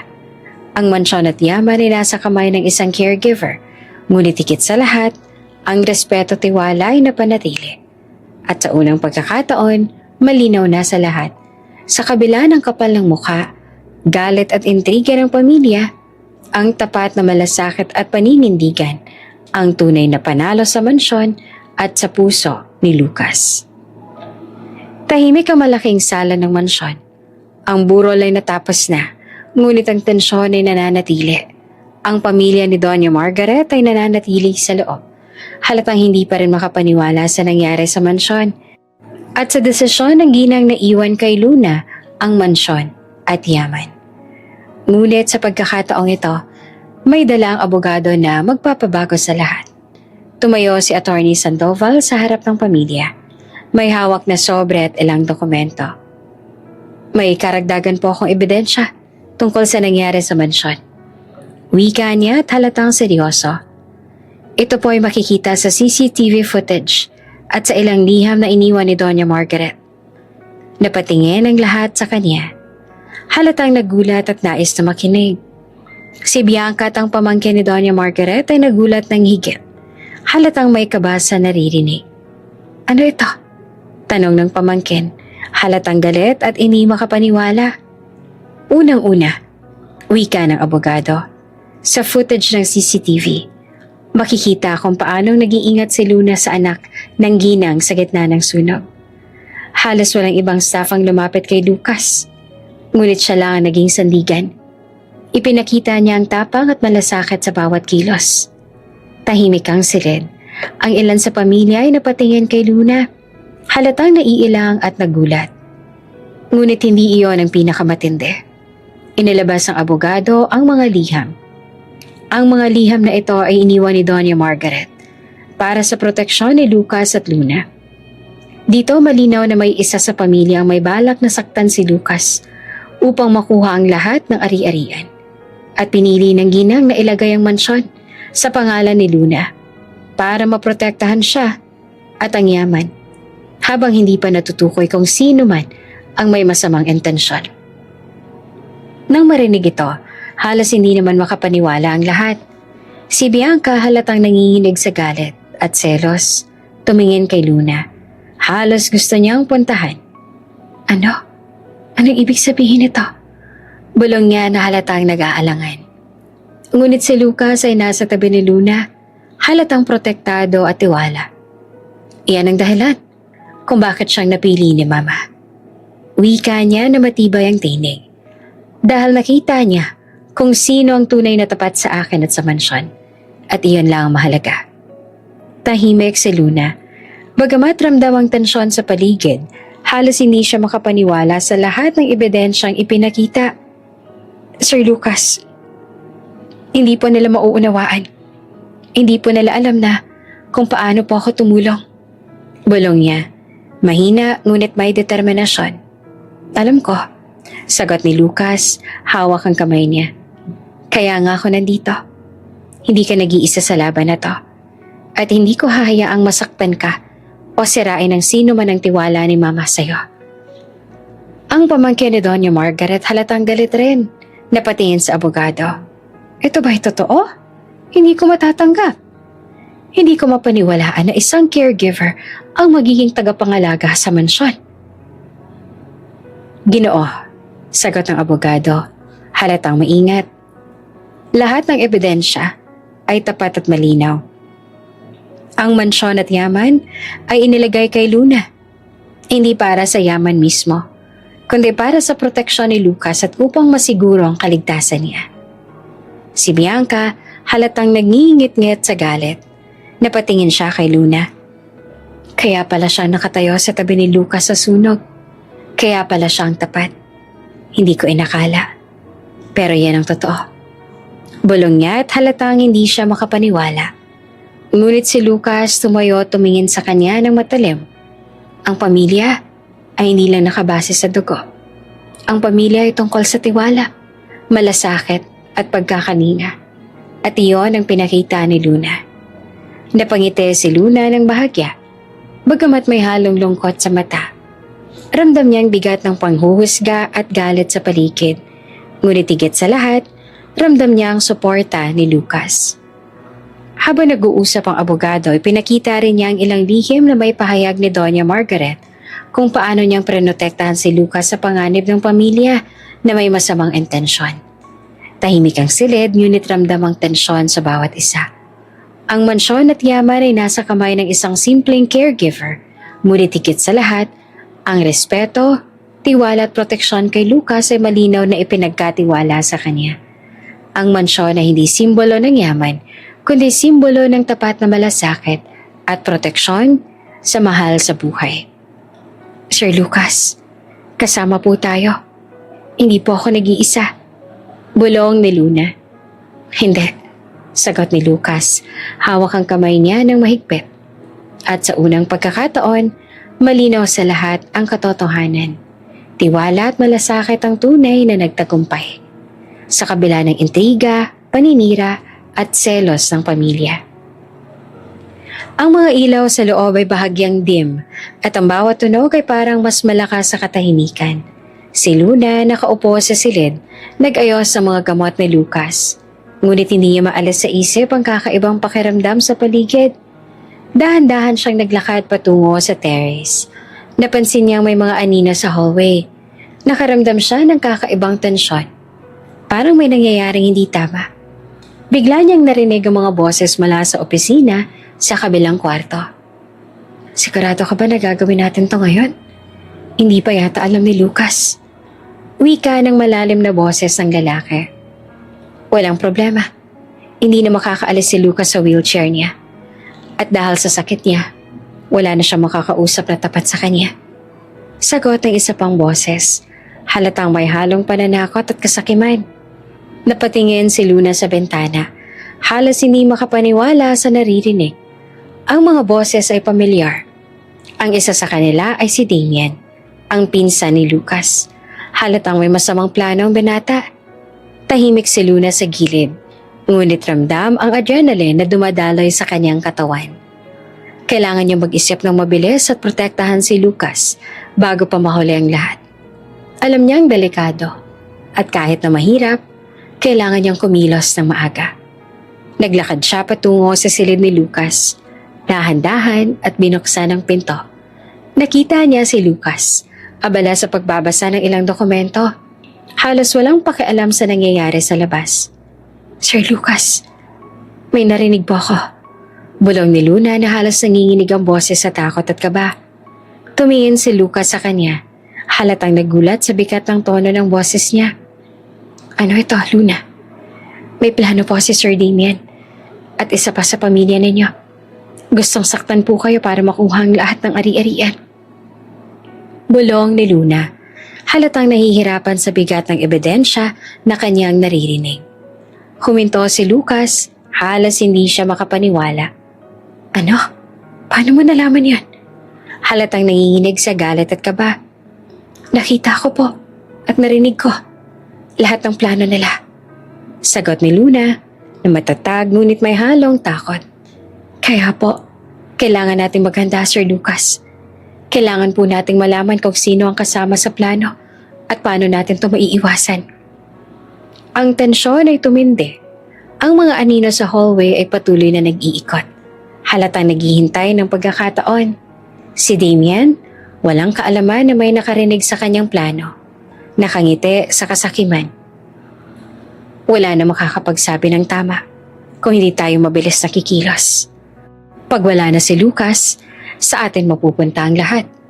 Ani at bakas ang kasakiman sa boses. Ngunit si Luna nakatayo sa tabi ng pinto, nagbabadya ng tapang. Alam niyang hindi lang kayamanan ang nakataya, kundi ang buhay ni Lucas. Sir Lucas, kailangan po natin magplano. Hindi lang po ito tungkol sa mansyon, kundi sa buhay po ninyo. Wika niya na hawak ang kamay. Halatang seryoso at determinado. Si Lucas naman bagamat galit at natatakot ay huminga ng malalim. Ramdam niya ang bigat ng sitwasyon, ngunit ramdam din niya ang lakas sa dala ni Luna sa tabi niya. Luna, hindi ko alam kung paano haharapin ito nang walang tulong mo. Salamat at narinig mo ang plano nila. Bulong niya, halos nanginginig sa galit at pangamba. Hindi po ito biro, Sir Lucas.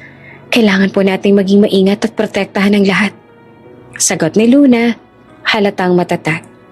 Tahimik ang mansyon sa labas, ngunit sa loob may mga matatenga na patuloy na nagmamasid. Si Damien hindi alam na may nakarinig sa kanyang plano, patuloy sa kanyang intriga. Ngunit ang mas malaking problema para sa kanya ay si Luna. Isang simpleng caregiver, ngunit may tapang at determinasyon na iligtas si Lucas mula sa panganib. Hindi sila makakatakas sa plano nila. Wika ni Lucas sa sarili, habang tinitingnan si Luna. Hindi po, basta't kasama tayo. Si Luna huminga naman ng malalim, tumayo sa tabi ng pinata. Sir Lucas, kahit mahirap, haharapin po natin ito na magkasama. Hindi po kita iiwan. Bulong niya na halatang punong-puno ng tapang.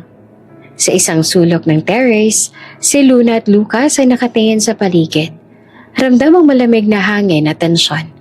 Alam nila na ang panganib ay malapit at may mga boses sa loob ng pamilya na may masamang balak. Ngunit sa unang pagkakataon, ramdam nila ang lakas at proteksyon ng isa't isa. Ang mansyon ay kayamanan, maaaring layunin ng kasakiman. Ngunit ang tapang na malasakit at determinasyon ni Luna ay mas malakas sa lahat ng intriga. Tahimik ang sala ng korte. Ang mga upuan ay puno ng tao, mga mamamahayag at ilang miyembro ng pamilya ni Lucas, pati na ang ilang staff mula sa mansyon. Si Luna nakaupo sa tabi ni Lucas, hawak ang kamay niya ng mahigpit. Ramdam ang kaba at tensyon sa bawat tao sa paligid. Si Damien nakatayo sa harap ng hukom, halatang may bigat sa dibdib. Ang kanyang mukha ay nakatungo, halatang nagsisisi sa ginagawa. Hindi niya nagawa pang ipagtanggol ang sarili. Judge, wika ng abogado. Ang ebidensya laban kay Damien ay malinaw.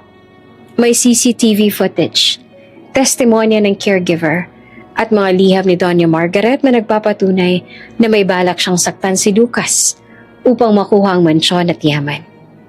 Napatingin si Damien kay Lucas, ang binatang naka-wheelchair.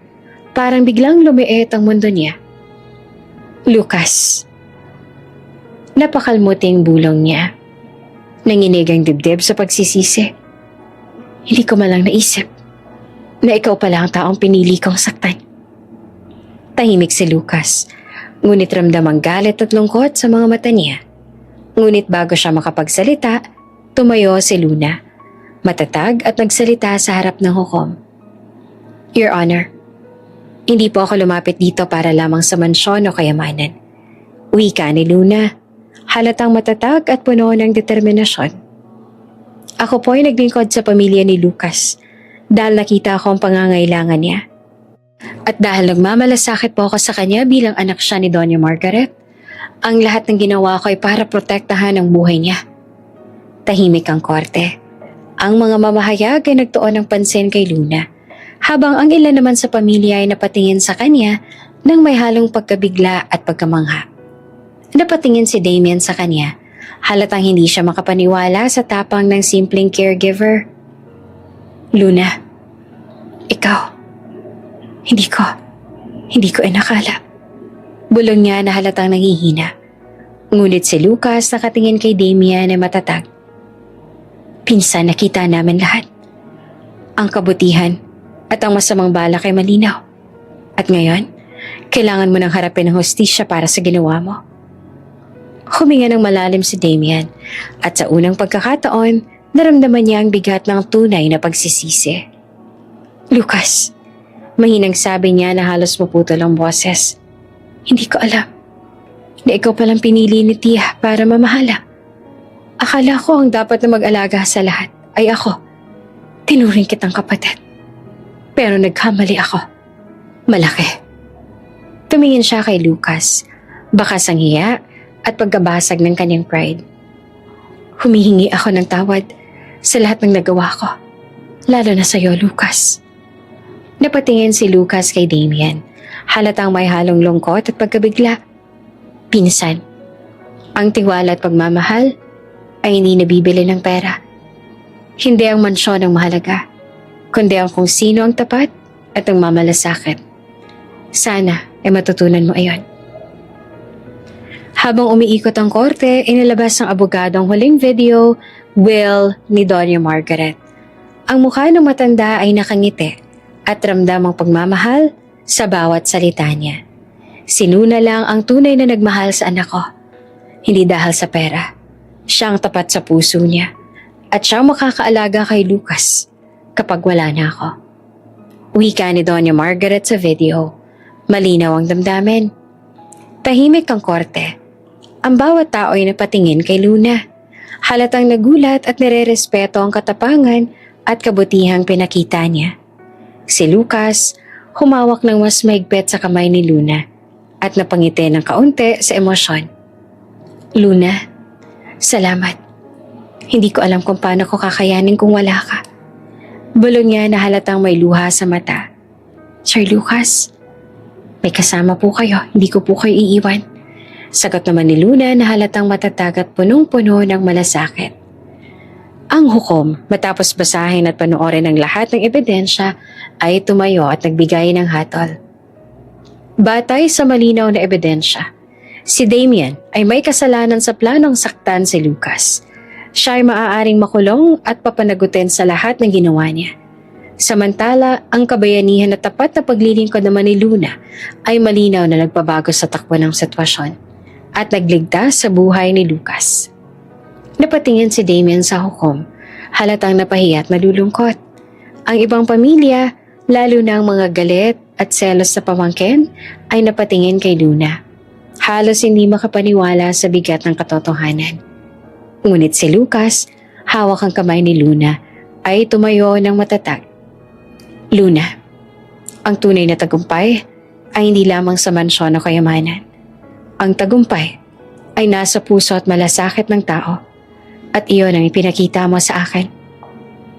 Si Luna ay napangiti ng kaunti. Bagamat may luha sa mata ay huminga ng malalim. Sir Lucas, hindi po ito tungkol sa mansyon o pera. Ang mahalaga po ay ang buhay po ninyo at ang proteksyon sa inyo. Tahimik ang korte, ngunit ramdam ang kagalakan at kalinawan sa puso ni Lucas.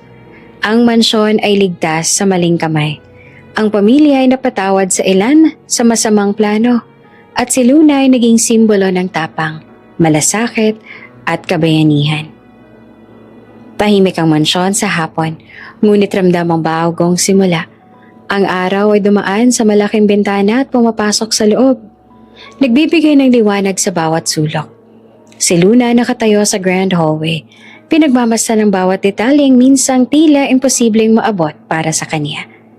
Ngunit ngayon, siya nang may hawak ng mansyon. Ang dating tahanan ng yaman at intriga, ngayon puno na ng katahimikan at bagong pag-asa. Ang bawat hakbang niya sa marble floor ay halatang may bigat ng alaala. Ngunit ramdam din ang kagalakan at tagumpay. Si Lucas nakaupo naman sa therapy chair sa sala. Nagsasanay ng mga simpleng galaw sa kanyang paa. Halos hindi niya mapaniwalaan na unti-unti siyang nakakabalik sa mobility. Salamat sa tiyaga ni Luna. Luna, salamat. Wika niya habang dahan-dahang iniangat ang paa sa maliit na step. Napangiti naman si Luna habang hawak ang kamay niya upang gabayan ang bawat galaw. Sir Lucas, kasama po kayo. Hindi po ito madali. Pero makakabalik po kayo sa dati. Magkasama po tayo sa lahat.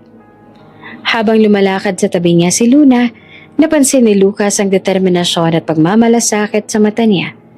Hindi lamang siya isang caregiver kundi isang taong nagbigay ng bagong pag-asa sa kanyang buhay.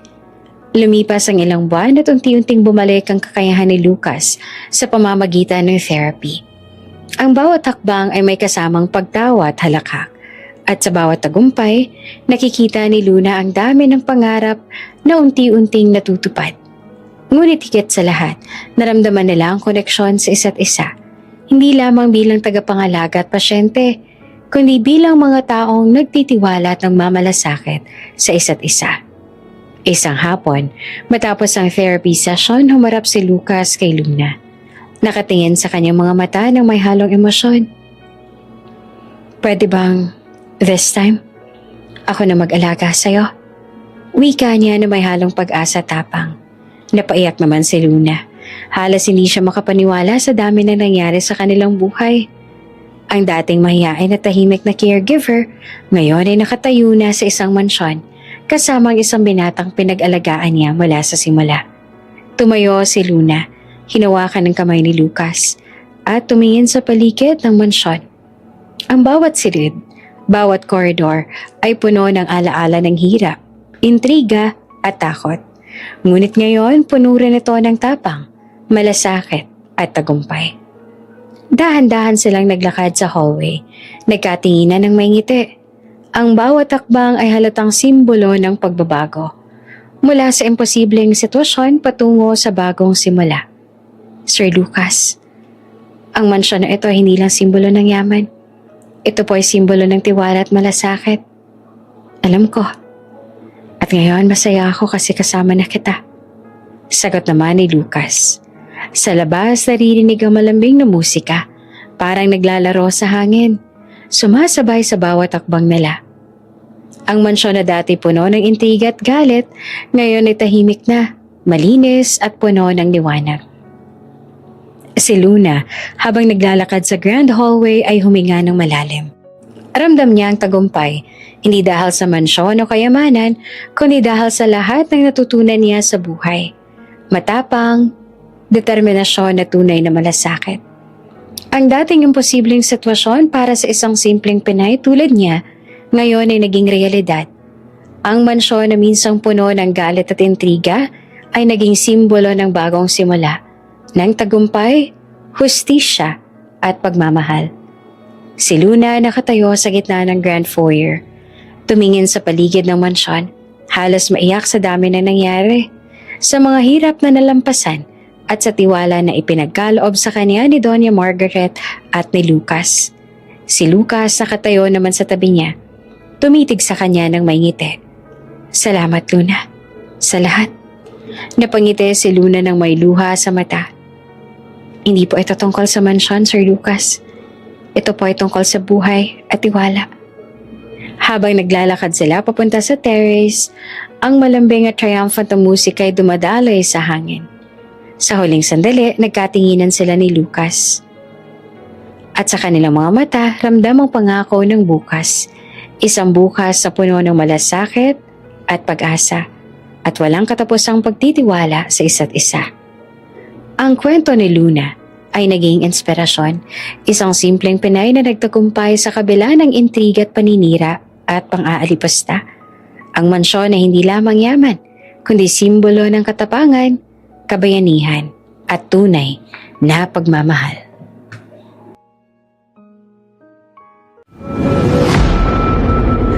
Bago ka pa lang sa channel na ito, Ate Jane TV, huwag kalimutang pindutin ang notification bell and subscribe button. Sana po hindi naman malaking abala sa inyo ang pagpindot ng subscribe button dahil ang kapalit po nito ay ang pagsuporta para makapag-produce ng mga libreng stories sa mga channels ni Ate Jane. Maraming salamat!